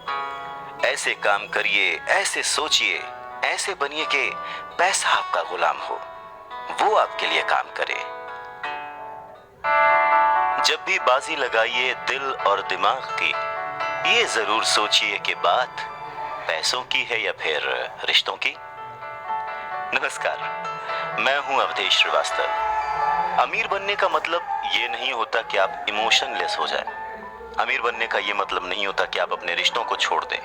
अमीर बनने का ये मतलब नहीं होता कि 24 घंटे आप सिर्फ फायदा उठाने की बात सोचें। अमीरी तो एक सोच है। रॉबर्ट टी कियोसाकी बहुत ही खूबसूरत एक अपना इंसिडेंट शेयर करते हैं कि उनके जो पुअर डैड थे, जो कि एक स्कूल में पढ़ाते थे, उन्होंने बहुत मेहनत करके पाई पाई जोड़कर एक घर बनाया था जिसे वो हमेशा कहते थे कि ये मेरी संपत्ति है। रॉबर्ट टी कियोसाकी जब अपने रिच डैड की संगत में आए तब उन्होंने जाना कि संपत्ति और दायित्व में डिफरेंस क्या है, एसेट और लायबिलिटी में डिफरेंस क्या है। और तब वो हमेशा अपने डैड को बोलते, डैड ये जो आपने लिया है ये आपका एसेट नहीं, ये आपकी लायबिलिटी है। और इस बात पे वो दोनों घंटों बहस किया करते थे। और लायबिलिटी और एसेट के कॉन्सेप्ट को समझाने के लिए वो उन्हें वही सारी बातें एक्सप्लेन करते, जैसे कि एसेट वो होता है जो आपको कमा के देता है, जिस पे आपको और खर्च नहीं करना होता, और लायबिलिटी वो है जिसमें 75 तरह के खर्च होते हैं। हर महीने, हर हफ्ते, हर दिन कुछ ना कुछ आपकी जेब से जा ही रहा होता है। आगे रॉबर्ट टी कियोसाकी कहते हैं कि जब भी लोग उनसे बात बात पर बहस करते हैं कि उनका घर संपत्ति क्यों नहीं है, तो वो जानते हैं कि बहुत से लोग ये बात अपने दिमाग से नहीं, अपने दिल से कह रहे हैं। क्योंकि किसी के लिए भी अपना घर बनाना सबसे बड़ा सपना होता है और इसीलिए वो उसमें अपने पैसे लगाते हैं। अपने घर का मालिक होने से ज्यादा अच्छा कुछ भी महसूस नहीं होता है। पर दिल और दिमाग के बीच लायबिलिटी और एसेट्स के कॉन्सेप्ट को समझाने के लिए रॉबर्ट टी कियोसाकी एक और बात कहते हैं। वो इस तरह समझाते हैं कि मान लीजिए वो और उनकी पत्नी एक बड़ा सा घर खरीदते हैं, तो होगा क्या कि उसमें उनके बहुत सारे पैसे खर्च हो जाएंगे जो कि शायद फिजूल ही हों। हालांकि बहुत सारे लोग इस बात से अग्री नहीं करेंगे, सहमत नहीं होंगे, क्योंकि घर एक भावनात्मक चीज है, इमोशन है, और इमोशन हमेशा दिमाग पर भारी पड़ता है। जब भी लोग दिल से सोचते हैं तो दिमाग की बातें उन्हें गलत लगती हैं, पर फिर रॉबर्ट टी कियोसाकी आगे एक्सप्लेन करते हैं कि वो सही कैसे हैं और एक घर एसेट क्यों नहीं है। वो कहते हैं कि जब घर की बात आती है तो मैं ये बताना चाहता हूं कि ज्यादातर लोग उस घर की कीमत चुकाने के लिए जिंदगी भर काम करते हैं।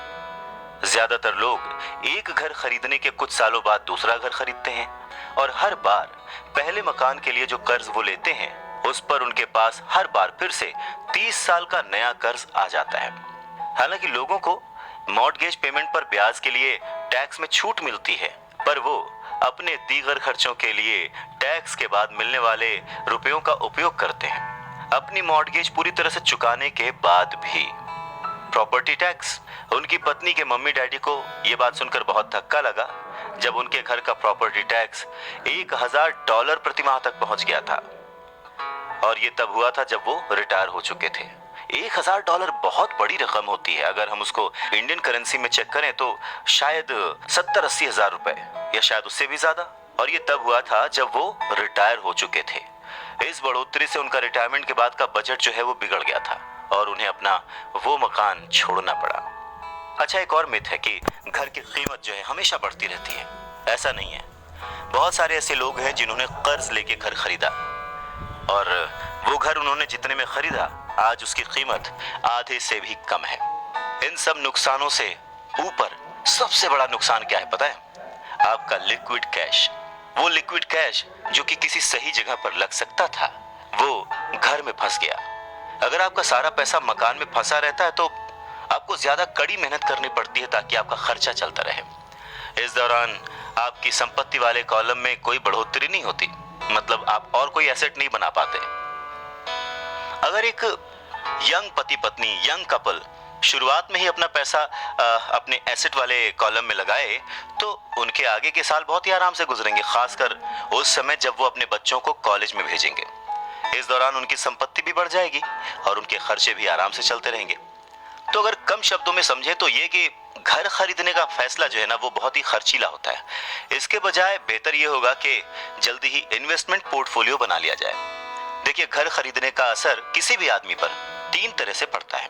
पहला, समय की बर्बादी, क्योंकि इस पूरे दौरान दूसरी संपत्तियों का मूल्य बढ़ चुका होता है। एक्स्ट्रा पूंजी की बर्बादी, एक्स्ट्रा पैसे की बर्बादी जिसे दोबारा निवेश किया जा सकता था, जबकि घर खरीदने के बाद आपको घर से सीधे जुड़े हुए बहुत से खर्च उठाने पड़ते हैं। तीसरा, शिक्षा की बर्बादी। अक्सर ऐसा होता है कि लोग ये मानते हैं कि उनके जो एसेट्स वाले कॉलम में, संपत्ति वाले कॉलम में उनका घर, बचत और रिटायरमेंट प्लान आते हैं। अब क्योंकि उनके पास इन्वेस्ट करने के लिए पैसा नहीं है, इसलिए वो बिल्कुल भी इन्वेस्ट नहीं कर पाते। इस कारण उन्हें इन्वेस्टमेंट का अनुभव कभी मिल ही नहीं पाता। ज्यादातर लोग कभी एक समझदार इन्वेस्टर नहीं बन पाते, और सबसे बढ़िया इन्वेस्टमेंट अक्सर सबसे पहले समझदार इन्वेस्टर्स को बेचे जाते हैं, जो बाद में उन्हें ज्यादा दामों पर सुरक्षित रहने वाले लोगों को बेचते हैं, उन लोगों को बेचते हैं जो रिस्क नहीं उठाना चाहते। तो रॉबर्ट टी कियोसाकी के जो पुअर डैड थे, जो कि बहुत ही पढ़े लिखे थे, उनका फाइनेंशियल स्टेटमेंट चूहा दौड़ में फंसे व्यक्ति का सबसे अच्छा उदाहरण है। नौकरी की, जिंदगी भर पाई पाई इकट्ठा की, घर खरीदा और उस घर का खर्च चलाने के लिए जिंदगी भर मेहनत करते रहे। उनके खर्च हमेशा उनकी आमदनी से ज्यादा होते थे। और यहाँ पर रॉबर्ट टी कियोसाकी एक बात बहुत अच्छे से समझाना चाहते हैं कि अगर आप इंडिपेंडेंट बनना चाहते हैं, अमीर बनना चाहते हैं, तो आपके खर्चे कभी भी आपकी आमदनी से ज्यादा नहीं होने चाहिए।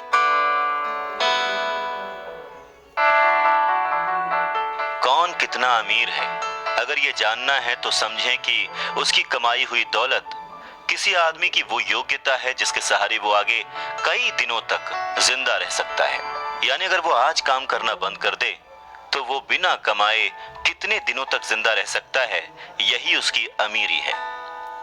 नमस्कार, मैं हूं अवधेश श्रीवास्तव और हम चर्चा कर रहे हैं रिच डैड पुअर डैड की, written by Robert T Kiyosaki. Robert T Kiyosaki कहते हैं कि आज की कर्जदार सोसाइटी 2 बातें मानती है। पहली ये कि खुद का एक घर होना चाहिए।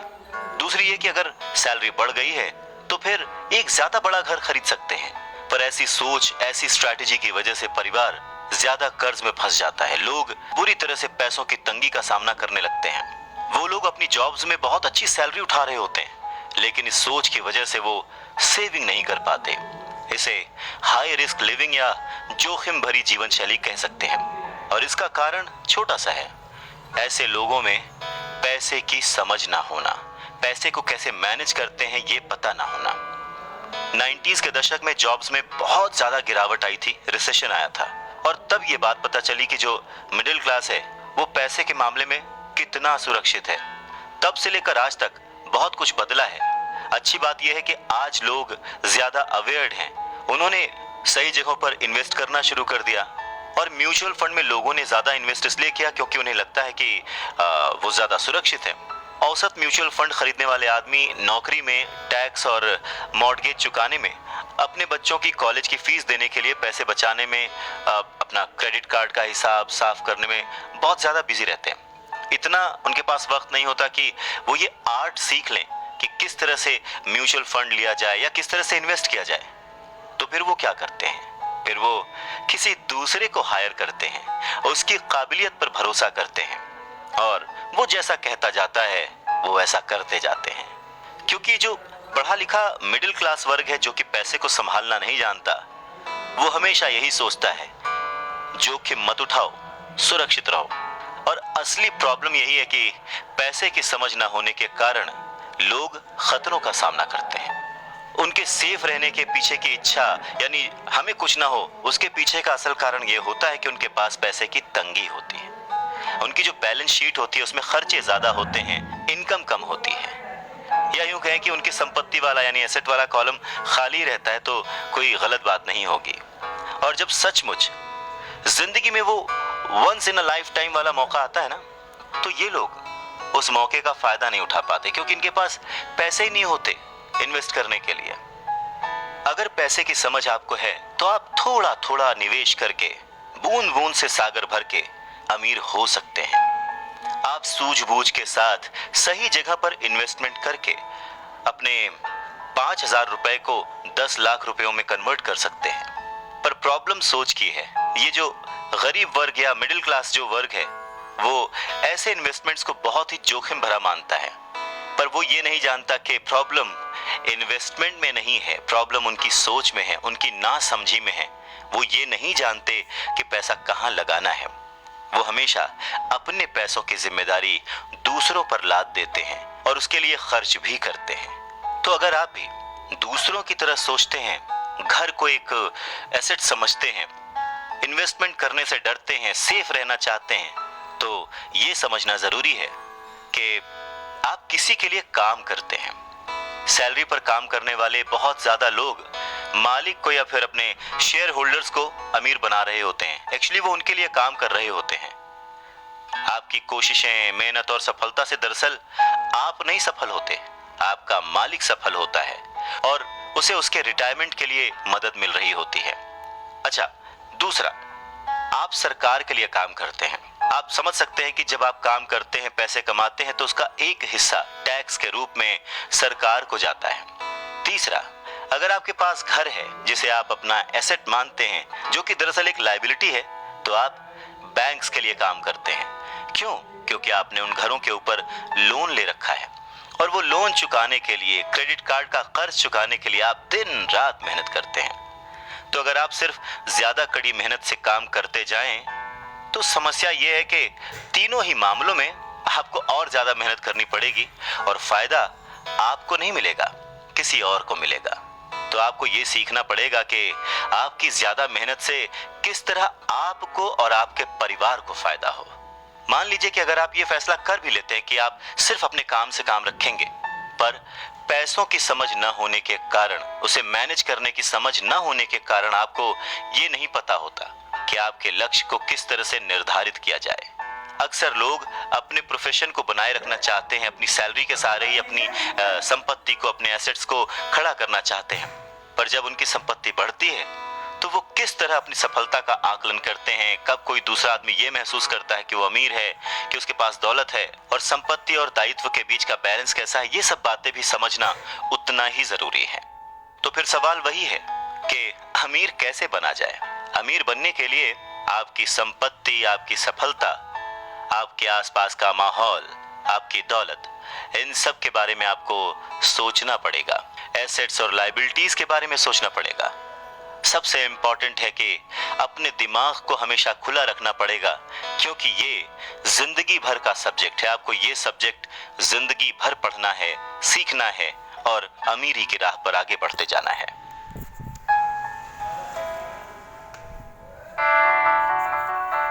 आधी छोड़ पूरी को धावे, पूरी मिले न आधी पावे। नमस्कार, मैं हूं अवधेश श्रीवास्तव और हम चर्चा कर रहे हैं रिच डैड पुअर डैड की। मुश्किल के दौर में, गरीबी के दौर में अपने आप को कैसे संभाला जाए, अपने आप को कैसे गरीबी से उबारा जाए, इस बात को समझाने के लिए रॉबर्ट टी कियोसाकी बहुत ही अच्छा एग्जाम्पल देते हैं। वो कहते हैं कि एक दिन कर्ज लेने के लिए, क्योंकि उनकी माली हालत खराब हो गई थी, तो उन्होंने अपने नए गोल्फ क्लब, आर्ट कलेक्शन, किताबें, स्टीरियो, टेलीविजन, उनके महंगे कपड़े, घड़ियां, जूते और बहुत सारे ऐसी चीजें लोन वाले पेपर में जो संपत्ति वाला कॉलम होता है उसमें लिख दिया, एसेट्स में लिख दिया और भेज दिया। उन्हें लगा कि मेरे पास इतनी चीजें हैं तो लोन अप्रूव हो जाएगा, पर उनका लोन का जो पेपर था, एप्लीकेशन पेपर, वो रिजेक्ट कर दिया गया। क्यों? क्योंकि उनका बहुत सारा इन्वेस्टमेंट फिजूल था। लोन कमेटी को वो बात एकदम भी समझ नहीं आई। वो ये जानना चाहते थे कि उनके पास एक नॉर्मल सी नौकरी क्यों नहीं है जिसमें वेतन मिलता है। उन्होंने उनके महंगे कपड़े और महंगे जो खेल का सामान था उनके बारे में कोई सवाल नहीं किया। जिंदगी में कई बार ऐसी कठिनाइयां आती हैं जब आप स्टैंडर्ड प्रोफाइल में फिट नहीं होते हैं। वो कहते हैं कि उन्हें बड़ा ही अचंभा होता है जब वो किसी को ये कहते हुए सुनते हैं कि उसकी नेटवर्थ करोड़ों रुपए है, लाखों रुपए है, क्योंकि नेटवर्थ के सटीक ना होने का एक खास कारण है। वो ये कि जिस पल आप अपनी संपत्तियों को, एसेट्स को बेचना शुरू करते हैं ना, उनका प्राइस, उनका रेट, उनका दाम बहुत कम हो चुका होता है। ऊपर से उन पर आपको टैक्स भी चुकाना पड़ता है और इतनी सारी चीजें आपको पैसे के संकट में डाल देती हैं, गरीबी में फंसा देती हैं। पैसा इकट्ठा करने के लिए वो अपनी प्रॉपर्टीज बेचते हैं, एसेट्स बेचते हैं। पहले तो वो अपनी पर्सनल प्रॉपर्टीज बेचते हैं जो कि सच कहें तो बहुत ही कम बिकती हैं, और अगर बिकती भी हैं तो उस पर टैक्स होता है। तो इस तरह से एक बार फिर से सरकार फायदे में से अपना हिस्सा ले लेती है, बैंक अपना हिस्सा ले लेता है, और जो काम कर रहा होता है वो कर्ज में डूब जाता है। तो सीख यही है कि इन सारी चीजों में फंसने के बजाय अपने काम से काम रखिए। जो कर रहे हैं वो करते चलिए, कुछ भी छोड़िए नहीं, पर हाँ, थोड़ी एक्स्ट्रा मेहनत करके, थोड़ी एक्स्ट्रा समझदारी से, फाइनेंशियल लिटरेसी से पैसों को यूज करने का, पैसों को इन्वेस्ट करने का हुनर सीखिए। थोड़ा थोड़ा करके एसेट्स बनाते जाइए, पर हाँ, ऐसी चीजों को खरीदने से बचिए जिनकी कीमत एक बार घर लाने पर कम हो जाती है, क्योंकि ये चीजें कभी भी एसेट्स नहीं हो सकती। गरीबी से बचने का एक दूसरा तरीका यह है कि अपने खर्च कम कर लें, अपनी रिस्पॉन्सिबिलिटीज को और घटा लें और मेहनत ज्यादा करना शुरू कर दें जिससे इनकम ज्यादा हो। अब बहुत सारे लोगों को इस बात में कंफ्यूजन हो सकती है कि सही जगह निवेश करने का क्या मतलब है, सही इन्वेस्टमेंट क्या है। तो रॉबर्ट टी कियोसाकी कहते हैं कि ऐसा काम करें जिसमें आपकी मौजूदगी की जरूरत ना हो। स्टॉक्स, बॉन्ड खरीदें, म्यूचुअल फंड खरीदें, आमदनी देने वाले रियल एस्टेट में खर्च करें, अपने आप को ग्रूम करने में पैसे खर्च करें, एजुकेशन में जैसे कि म्यूजिक, लिखना, पेटेंट, स्पोर्ट्स और ऐसी हर चीज जो कीमती है जिसे खरीदने के बाद आपको पैसे मिलते हैं, ना कि आपको उसमें पैसे लगाने पड़ते हैं, उस हर चीज में आप इन्वेस्ट कर सकते हैं। सबसे जरूरी बात, आप जहां भी इन्वेस्ट करते हैं हमेशा ध्यान रखें कि उस इन्वेस्टमेंट से आपको प्यार हो। जैसे कि रॉबर्ट टी कियोसाकी को इमारतों से और जमीन से प्यार था, तो उन्होंने बहुत सारा इन्वेस्टमेंट रियल एस्टेट में किया। जब पैसे खर्च ही नहीं करने हैं तो फिर कमाएं क्यों, और ऐसी अमीरी का क्या फायदा। नमस्कार, मैं हूं अवधेश श्रीवास्तव। ये सवाल हम सभी के मन में आ सकता है।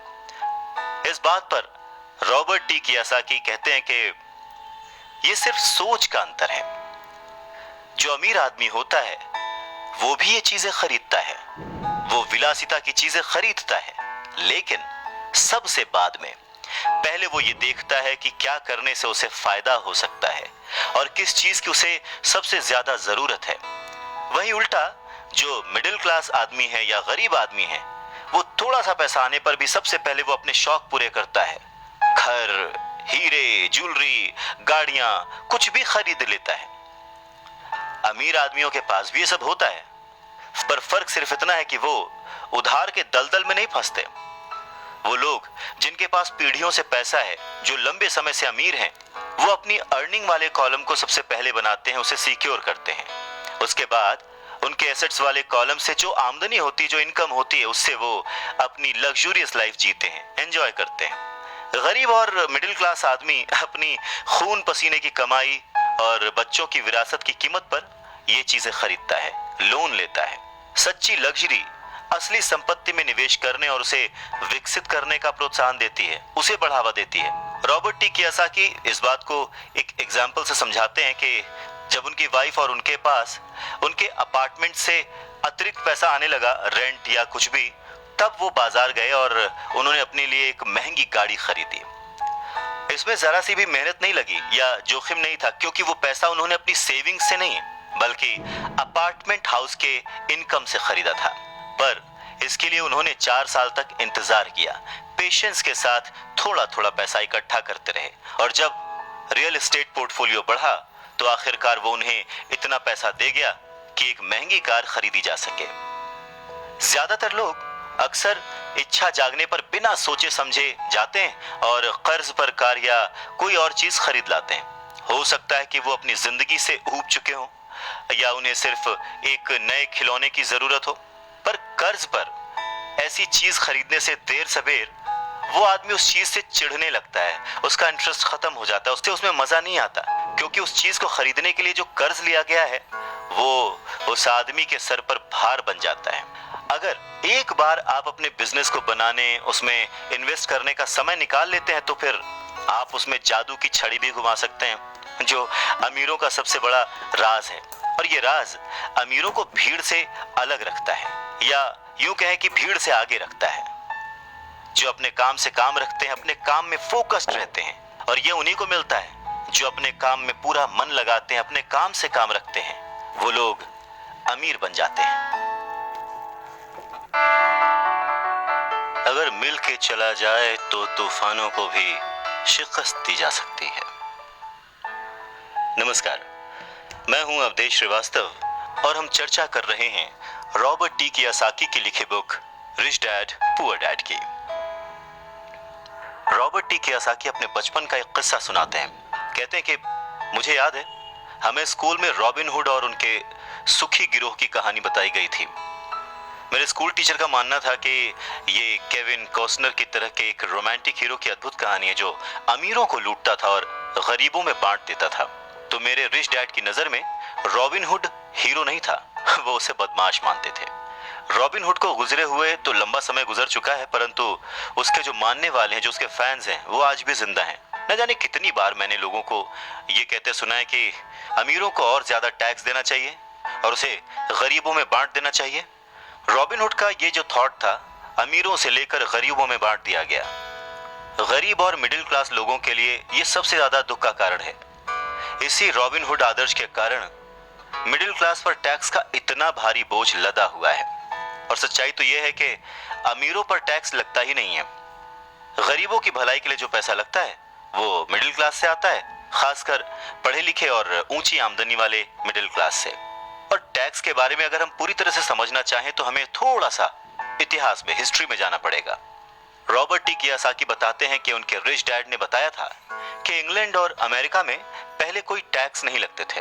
कभी कभार जो वॉर्स होती थी, युद्ध होते थे, उनका खर्च जुटाने के लिए टैक्स जरूर लगाए जाते थे, जिसके लिए किंग या फिर प्रेसिडेंट सिर्फ कह भर देते थे और हर आदमी उसकी बात मानकर अपना सहयोग अपनी इच्छा से देता था। बाद में सन 1874 में इंग्लैंड ने इनकम टैक्स को अपने सिटीजन्स पर लागू कर दिया और 1913 में कॉन्स्टिट्यूशन के 16वें संशोधन के बाद अमेरिका में भी इनकम टैक्स जो है वो लागू हो गया।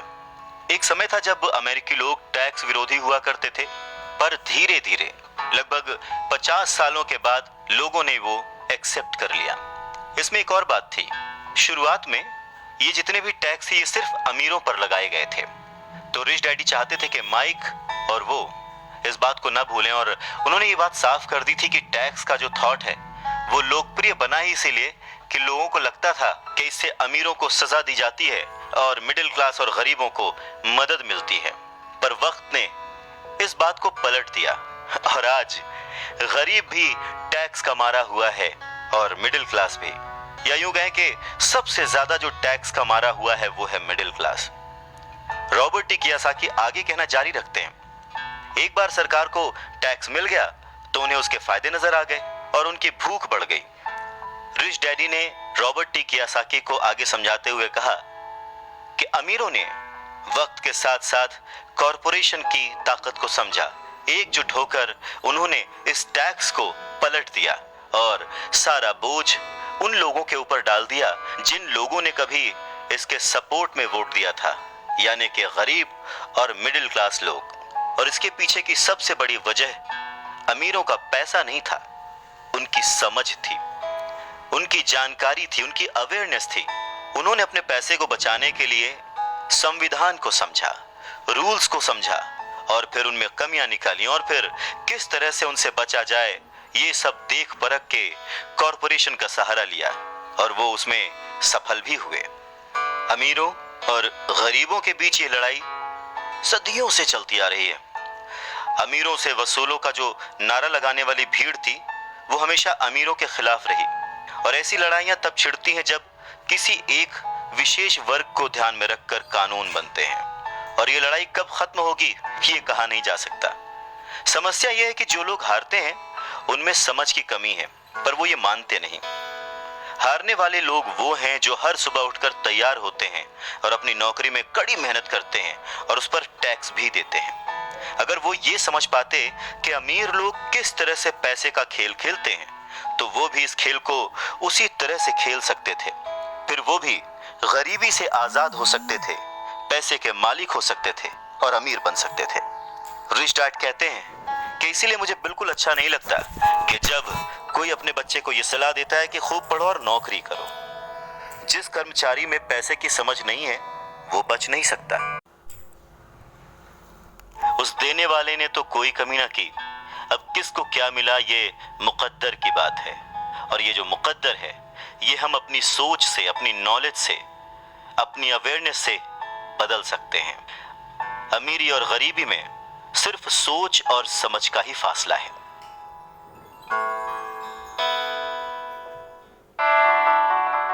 न हारना जरूरी है न जीतना जरूरी है, अरे ये जीवन का खेल है, इसे खेलना जरूरी है। नमस्कार, मैं हूं अवधेश श्रीवास्तव और आज की चर्चा रॉबर्ट टी कियोसाकी की लिखी किताब रिच डैड पुअर डैड पर। रॉबर्ट टी कियोसाकी कहते हैं कि पैसे कमाना भी एक खेल ही है। अगर आप इसे एक खेल की तरह एंजॉय करेंगे तो आप और ज्यादा रिच होते जाएंगे। हर हफ्ते वो निवेश करते हैं और कभी हारते हैं कभी जीतते हैं।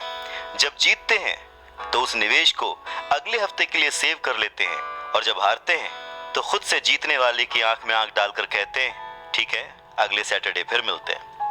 रॉबर्ट टी कियोसाकी की बात से ये समझ में आता है कि पैसा कमाना भी एक खेल जैसा ही है। अगर आप उसे एंजॉय करते हैं, उसके पीछे नहीं भागते हैं, तो आप धीरे धीरे ही सही पर ग्रो करेंगे और जल्द ही अमीर बन जाएंगे। इंसान गलतियां करता है और उन गलतियों से सीखता है। अमीर बनना भी कुछ वैसा ही है। कभी आप गलती करते हैं और हार जाते हैं, कभी आप उस गलती को सुधारते हैं और जीत जाते हैं। वैसे बचपन से जवानी तक जब भी हम स्कूल्स में पढ़ते हैं या हमारे आसपास भी, बच्चों को गलतियां करना अलाउड नहीं होता। उन्हें कहा तो जरूर जाता है कि आप गलती कर सकते हैं, पर जैसे ही बच्चा गलती करता है उसे टोक दिया जाता है, उसे रोक दिया जाता है, उसे डांटा जाता है, और धीरे धीरे हमारे मन में ये धारणा बन जाती है कि गलती करना इज नॉट अलाउड। पर अगर देखा जाए, हम इंसान गलती करके ही सीखते हैं।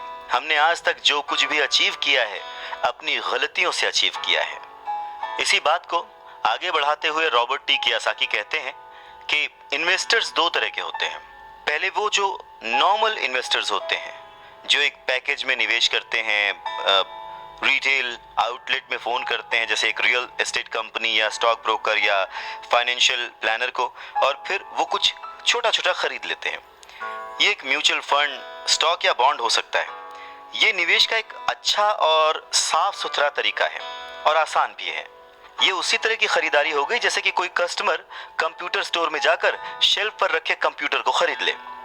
वहीं दूसरी तरह के जो इन्वेस्टर्स होते हैं वो अपने इन्वेस्टमेंट को बनाते हैं। वो किसी दूसरे से नहीं खरीदते, वो अपना इन्वेस्टमेंट खुद बनाते हैं। इस तरह के इन्वेस्टर्स आमतौर पर अपने सौदों को असेंबल करते हैं, जिस तरह कंप्यूटर इंजीनियर कंप्यूटर के पुर्जों को असेंबल करते हैं।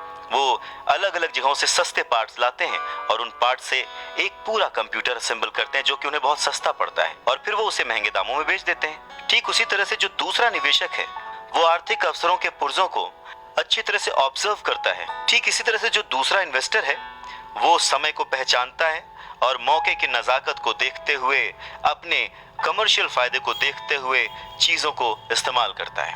और जो दूसरे किस्म का इन्वेस्टर है सच में वही प्रोफेशनल इन्वेस्टर होता है। अमीर बनने की राह में, रिच बनने की राह में ये जानना बहुत ज़रूरी है कि किस समय पर क्या एक्शन लिया जाए जिससे आपकी किस्मत बदल जाए और आपको नुकसान भी ना हो। अगर आप दूसरे किस्म के इन्वेस्टर बनना चाहते हैं तो आपको खास तौर से इन 3 क्वालिटीज को अपने अंदर इंप्रूव करना होगा, क्योंकि फाइनेंशियल इंटेलिजेंस के अलावा इन क्वालिटीज की भी जरूरत होती है। पहला, किस तरह ऐसे मौके को खोजें जो दूसरों को दिखाई नहीं देता। दूसरे लोग अपनी आंखों से उस मौके को नहीं देख पाते, पर आप अपने दिमाग से और अपने एक्सपीरियंस से उन मौकों को देख सकते हैं। एग्जाम्पल के लिए रॉबर्ट टी कियोसाकी के एक दोस्त ने एक पुराना घर खरीदा जो देखने में बुरा था। हर एक को हैरत थी कि उसने इसे खरीद क्यों लिया, पर दूसरे जो नहीं देख पाए थे वो उनके दोस्त ने देख लिया था, और वो था घर के साथ 4 खाली जमीन के टुकड़े। घर खरीदने के बाद उसने उसे तोड़ा और उन 5 प्लॉट्स को मिलाकर बिल्डर को बेच दिया। इस सारे डील में उसे जो उसने पैसा लगाया था वो तो मिला ही, उसके ऊपर से 3 गुना रकम और मिली। उसने सिर्फ 2 महीने के काम में लाखों रुपए कमा लिए, जो कि उनके लिए बहुत ज्यादा नहीं थी, पर फिर भी देखा जाए कि उन 2 महीनों की मेहनत में अगर वो जॉब में होता तो कितना कमाता वर्सेस उसने इस डील से जो कमाया। दूसरा पॉइंट, पैसा किस तरह से इकट्ठा किया जाए। औसत आदमी बैंक जाता है, पर इस दूसरे किस्म के इन्वेस्टर को यह पता होना चाहिए कि पैसा किस तरह जुटाया जाए और बिना बैंक जाए, बिना लोन लिए किस तरह से पैसा इकट्ठा किया जाए। रॉबर्ट टी कियोसाकी कहते हैं कि उन्होंने भी ये सीखा कि बिना बैंक की मदद लिए घर कैसे खरीदे जा सकते हैं। घर खरीदना बहुत इंपॉर्टेंट नहीं है, पर पैसा इकट्ठा करना बहुत इंपॉर्टेंट है और बहुत ही रेयर आर्ट है। अक्सर वो लोगों को ये कहते सुनते हैं कि बैंक मुझे लोन नहीं दे रहा या मेरे पास इसे खरीदने के लिए पैसे ही नहीं है। अगर आप दूसरे किस्म के इन्वेस्टर बनना चाहते हैं तो आपको ये सीखने की ज़रूरत है, क्योंकि ज़्यादातर लोग सिर्फ इसीलिए सौदे नहीं कर पाते क्योंकि उनके पास पैसा ही नहीं होता। तो अगर आप इस प्रॉब्लम को पार कर सकते हैं तो आप एक सच्चे इन्वेस्टर हो सकते हैं और बहुत प्रॉफिट कमा सकते हैं। तीसरा पॉइंट, किस तरह से स्मार्ट लोगों को इकट्ठा किया जाए। ऐसे लोग बहुत समझदार होते हैं जो या तो अपने से ज्यादा समझदार लोगों के साथ काम करते हैं या फिर उन्हें अपने साथ काम पर रख लेते हैं। जब भी आपको सलाह की जरूरत होगी ना, तो यही समझदार लोग आपके सलाहकार का काम करेंगे। तो सीखने के लिए बहुत कुछ है, पर हाँ, अगर आपने मन लगाकर सीखा तो आपको उसके फायदे भी बहुत मिलेंगे। पर हाँ, अगर आपके अंदर इतनी इच्छा नहीं है, आप इतना टाइम नहीं दे सकते, आप उतने अमीर नहीं बनना चाहते, तो फिर आपको पहले किस्म का ही इन्वेस्टर बने रहना चाहिए। आप तो जानते हैं वही आपकी सबसे बड़ी पूंजी है। आप जो नहीं जानते वही आपका सबसे बड़ा जोखिम है। जोखिम तो हमेशा रहता है, इसीलिए इससे बचने के बजाय इसे मैनेज करना सीखें, तभी आप तरक्की कर पाएंगे और अमीर बन पाएंगे।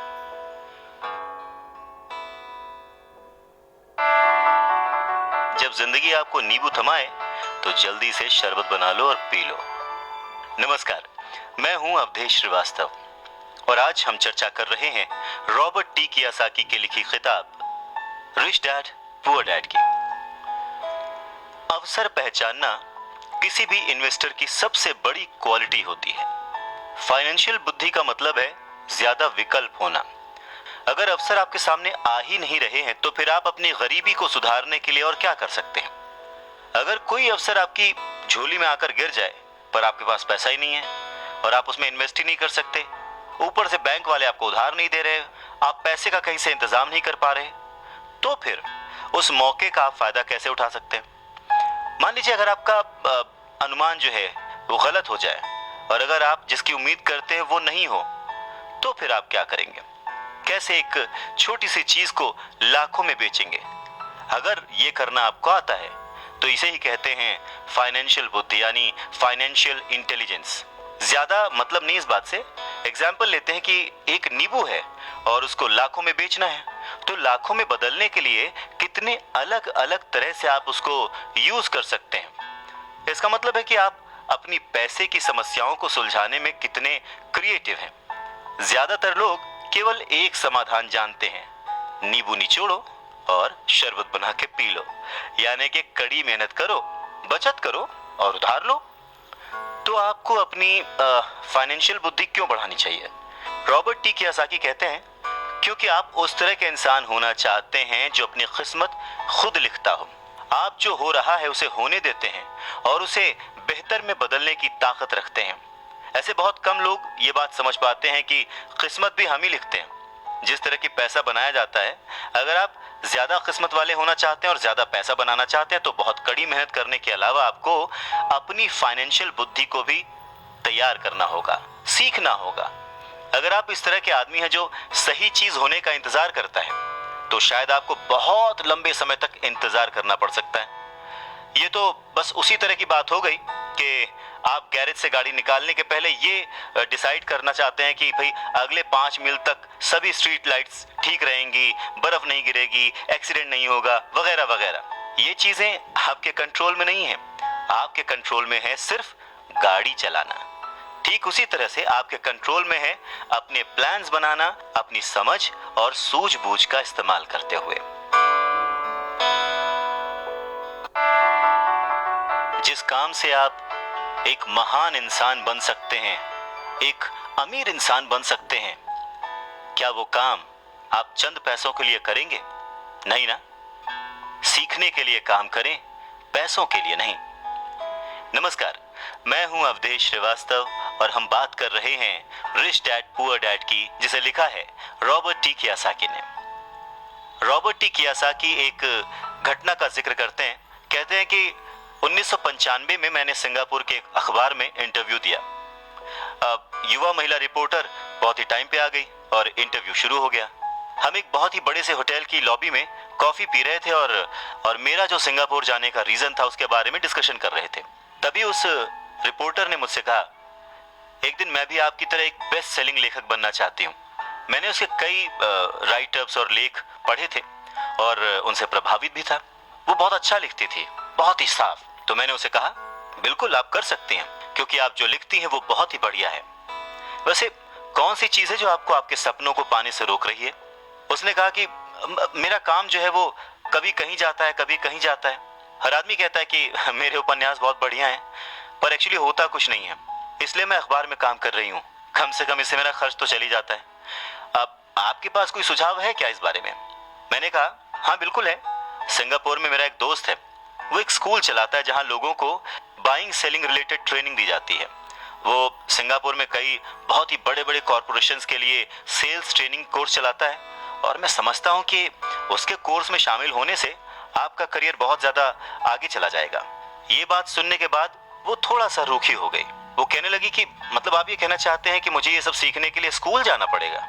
तो मैंने हाँ कह के सिर हिलाया और फिर उसे इस बात पर विश्वास ही नहीं हुआ कि मैं सचमुच उसे स्कूल जाने के लिए कह रहा हूं। मैंने उसे कहा कि इसमें गलत ही क्या है, पर तब मुझे रियलाइज हुआ कि मुझे अपने शब्द वापस ले लेने चाहिए। उसे मेरी किसी बात का बुरा लग गया था शायद, और अब मैं सोच रहा था कि कितना अच्छा होता अगर मैंने उसे कुछ भी सुझाव नहीं दिया होता। उसकी मदद करने की कोशिश में मैंने वो सुझाव दिया था और अब मुझे खुद ही बुरा लग रहा था। उसने कहा कि मेरे पास इंग्लिश लिटरेचर में मास्टर्स डिग्री है, मैं सेल्समैन बनना सीखने के लिए स्कूल क्यों जाऊं? मैं एक प्रोफेशन में प्रशिक्षित होने के लिए स्कूल गई थी ताकि मुझे सेल्समैन ना बनना पड़े। अब वो अपना ब्रीफकेस ताकत से बंद कर रही थी और इंटरव्यू खत्म हो चुका था और उसकी बॉडी लैंग्वेज से पता लग रहा था कि वो नाराज थी। वहीं कॉफी टेबल पर मेरी एक बेस्ट सेलिंग बुक रखी हुई थी। मैंने उसे उठाया और उस लेडी के द्वारा लिखे गए नोट्स को भी अपने दूसरे हाथ में रखा। मैंने उसे कहा कि क्या आप इसे देख सकती हैं? मैंने उसके नोट्स की तरफ इशारा किया। उसने अपने नोट्स पर नजर डाली। क्या? उसने उलझन में कहा। एक बार फिर मैंने उसके नोट्स की तरफ जानबूझकर इशारा किया। एक बार फिर मैंने उसके नोट्स की तरफ जानबूझकर इशारा किया, जिस पर उसने लिखा था रॉबर्ट कियोसाकी, बेस्ट सेलिंग लेखक। यहां पर बेस्ट सेलिंग राइटर लिखा हुआ है, ना कि बेस्ट राइटिंग राइटर। तब उसे मेरी बात समझ में आई। लहरों से डर करके नौका पार नहीं होती, कोशिश करने वालों की हार नहीं होती। नमस्कार, मैं हूं अवधेश श्रीवास्तव और आज चर्चा है रिच डैड पुअर डैड पर। रॉबर्ट टी कियोसाकी कहते हैं कि जब आप रिच बनने की सोचते हैं, रिच बनने की ठानते हैं, अमीर बनने की कोशिश करते हैं, तो बहुत सारी बाधाओं को पार करना पड़ता है। तो उनके अनुसार अमीरी की राह में ऐसी 5 बाधाएं हैं जो लोगों को रोकती हैं आगे बढ़ने से। सो पहला कारण है डर, पैसा खोने के डर से पार पाना। रॉबर्ट टी कियोसाकी कहते हैं कि वो अपनी जिंदगी में ऐसे न जाने कितने अमीर लोगों से मिले हैं जिन्हें पैसे का नुकसान हुआ है, पर वो फिर भी अमीर हैं। पर ऐसे एक भी गरीब इंसान से नहीं मिले हैं जिसने अपनी एक दमड़ी भी खोई है अमीर बनने की राह में, इन्वेस्टमेंट की राह में। पैसा खो जाने का डर बहुत ही नेचुरल है, बहुत ही स्वाभाविक है। ये हर इंसान को होता है, अमीरों को भी होता है, गरीबों को भी होता है। पर प्रॉब्लम डर नहीं है, प्रॉब्लम है कि आप इस डर का सामना किस तरह से करते हैं। पैसा खोने के बाद की स्थिति से, उसकी सिचुएशन से किस तरह से बाहर आते हैं, आप अपनी असफलताओं को किस तरह से ट्रीट करते हैं, ये आपकी लाइफ में बहुत इंपॉर्टेंट है। ये आपकी लाइफ में केवल पैसे के बारे में नहीं है, बल्कि हर चीज के बारे में है। एक अमीर आदमी और एक गरीब आदमी के बीच का जो अंतर होता है वो बस यही होता है कि अमीर आदमी अपने डर से किस तरह से जीतता है और गरीब आदमी अपने डर से किस तरह से हार जाता है। लोगों के पैसा खोने का डर ठीक वैसा ही है जैसे कि मोटरसाइकिल से गिरने पर चोट लगने का डर। उस चोट लगने के डर से ज्यादा एक्साइटमेंट आपको उस बाइक को चलाने का होता है और उसी एक्साइटमेंट में, उसी खुशी में आप बाइक चलाना सीख लेते हैं। ठीक वैसे ही पैसे के खोने के डर से ज्यादा उसे अर्न करने की खुशी अगर आपको हो तो आप धीरे धीरे प्लान्ड वे में एसेट्स पर ध्यान देंगे, उन्हें खरीदेंगे और एक वक्त पर अमीर बन जाएंगे।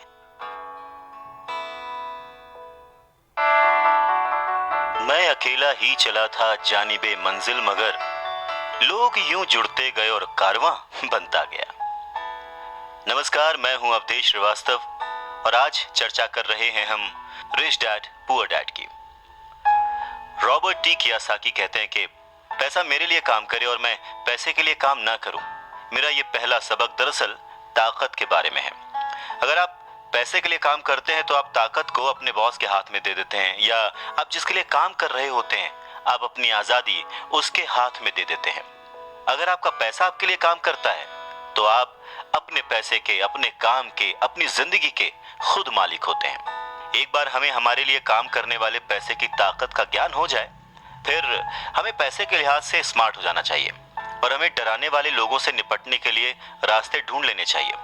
पर ऐसा करने के लिए आपको कानून की समझ होनी चाहिए, अपने आसपास की समझ होनी चाहिए, मार्केट में क्या चल रहा है इस बात की समझ होनी चाहिए और सिस्टम कैसे काम करता है इसकी भी समझ होनी चाहिए।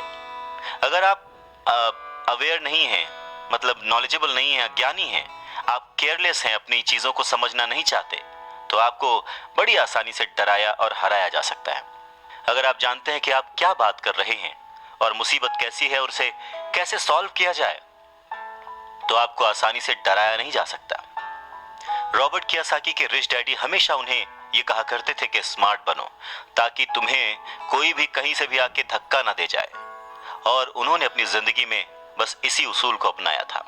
वो कानून जानते थे क्योंकि वो कानून का आदर करते थे। वो कानून जानते थे क्योंकि कानून न जानना बहुत महंगा साबित हो सकता था। अगर आप जानते हैं कि आप सही हैं तो आप किसी से भी उलझने से नहीं डरेंगे। आप किसी के भी सामने अपनी बात रखने से नहीं डरेंगे, चाहे आपका मुकाबला विश्व के सबसे ताकतवर आदमी से ही क्यों ना हो।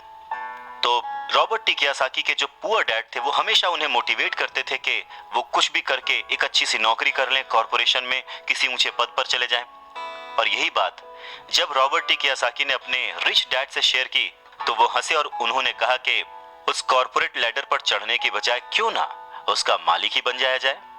बचपन में रॉबर्ट टी कियोसाकी को यह समझ नहीं आया था कि कॉर्पोरेशन के मालिक होने से रिच डैड का क्या मतलब था। पर मुद्दे की बात यह है कि अगर रॉबर्ट टी कियोसाकी के रिच डैड नहीं होते तो वो अपने पुअर डैड की बात मानकर किसी जगह नौकरी कर रहे होते।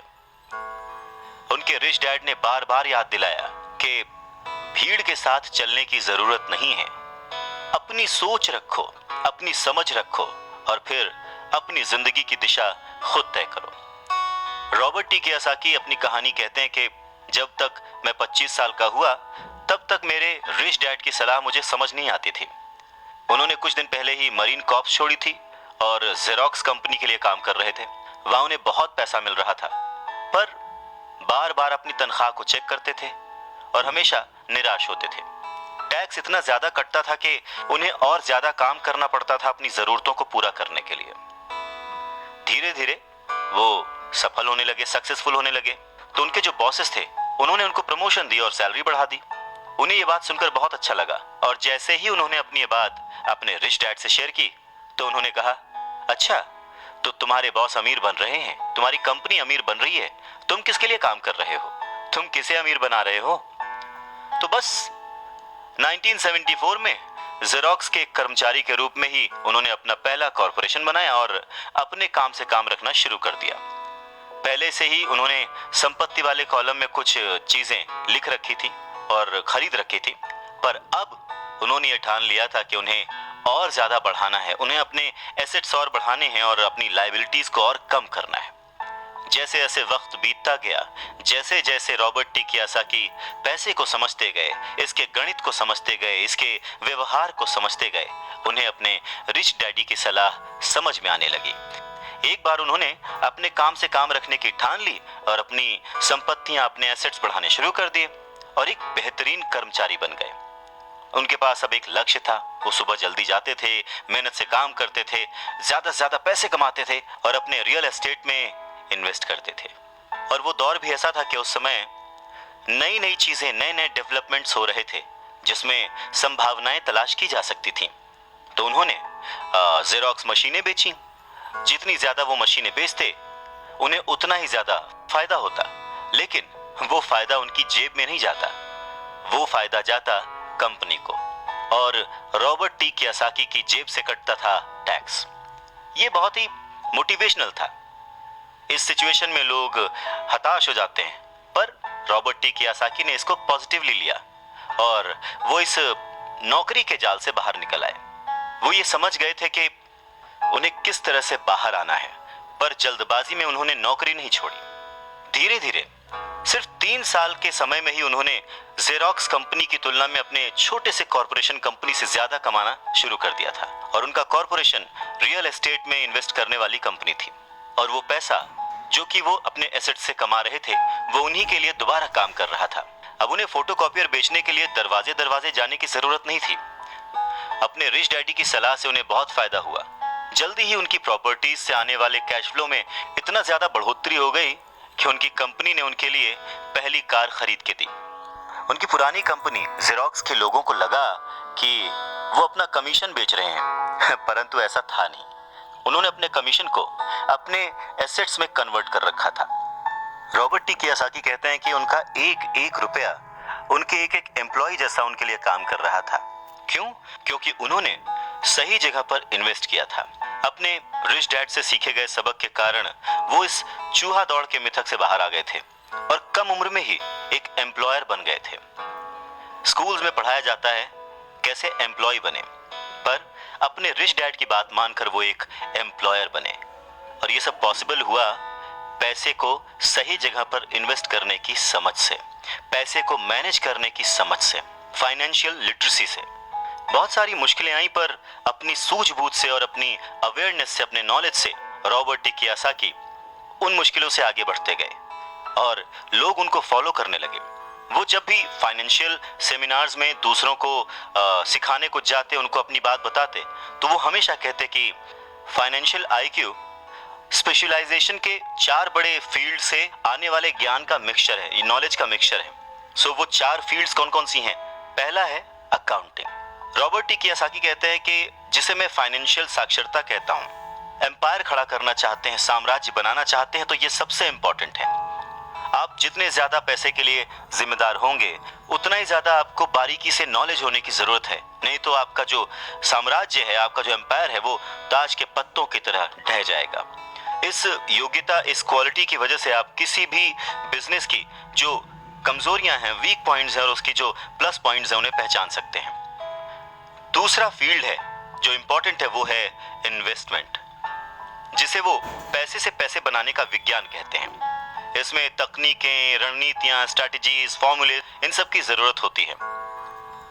तीसरा है बाजार की समझ, मार्केट की समझ, डिमांड एंड सप्लाई का साइंस। बाजार के तकनीकी पहलुओं को जानने की जरूरत है जो कि भावनाओं द्वारा संचालित होते हैं। जी हाँ, मैक्सिमम जनता इमोशनल होकर चीजें करती है और उसका फायदा उन लोगों को होता है जो कि दिमाग से सोचते हैं, खास करके पैसे के बारे में। चाहे वो गाड़ी खरीदना हो, घर खरीदना हो, या कोई भी सुख सुविधाएं हो, ये सारी चीजें इमोशन से होती हैं और फायदा हमेशा दूसरे व्यक्ति को होता है जो इन्हें बेच रहा होता है। और चौथी फील्ड है कानून, लॉ। उदाहरण के तौर पर अकाउंटिंग, इन्वेस्टमेंट और बाजारों की तकनीकी दक्षताओं के सहारे कॉरपोरेशन की जो क्षमता थी वो बहुत बढ़ गई थी। कोई भी आदमी जिसे कॉरपोरेशन के द्वारा दिए जाने वाले टैक्स के फायदों और सुरक्षा का ज्ञान हो, वो बहुत तेजी से तरक्की कर सकता है और अमीर बन सकता है। पर वैसा करना जो कि किसी नौकरीशुदा कर्मचारी के लिए पॉसिबल नहीं है। उन दोनों में उतना ही डिफरेंस होगा जितना कि एक पैदल चलने वाले इंसान में और एक उड़कर जाने वाले में होता है। ये अंतर बहुत ज्यादा है। तो कुल मिलाकर ये कहा जा सकता है कि अपने रिच डैड की गाइडेंस को फॉलो करते हुए रॉबर्ट टी कियोसाकी एक सक्सेसफुल इंसान बने, जिन्हें दुनिया फॉलो करती है और जिनकी लिखी बातें पढ़कर और जिनकी बातें सुनकर लोग आज भी मोटिवेट होते हैं। हेलो दोस्तों, अगर आपको ये बुक समरी पसंद आई है तो इसे 5 स्टार रेटिंग देना ना भूलिएगा। हमें कमेंट सेक्शन में जाकर ये भी बताइए कि आप कौन सी बुक्स की समरीज सुनना पसंद करेंगे, और हम अपनी इन समरीज को और बेटर कैसे बना सकते हैं, इसके बारे में भी आप फीडबैक हमें दे सकते हैं।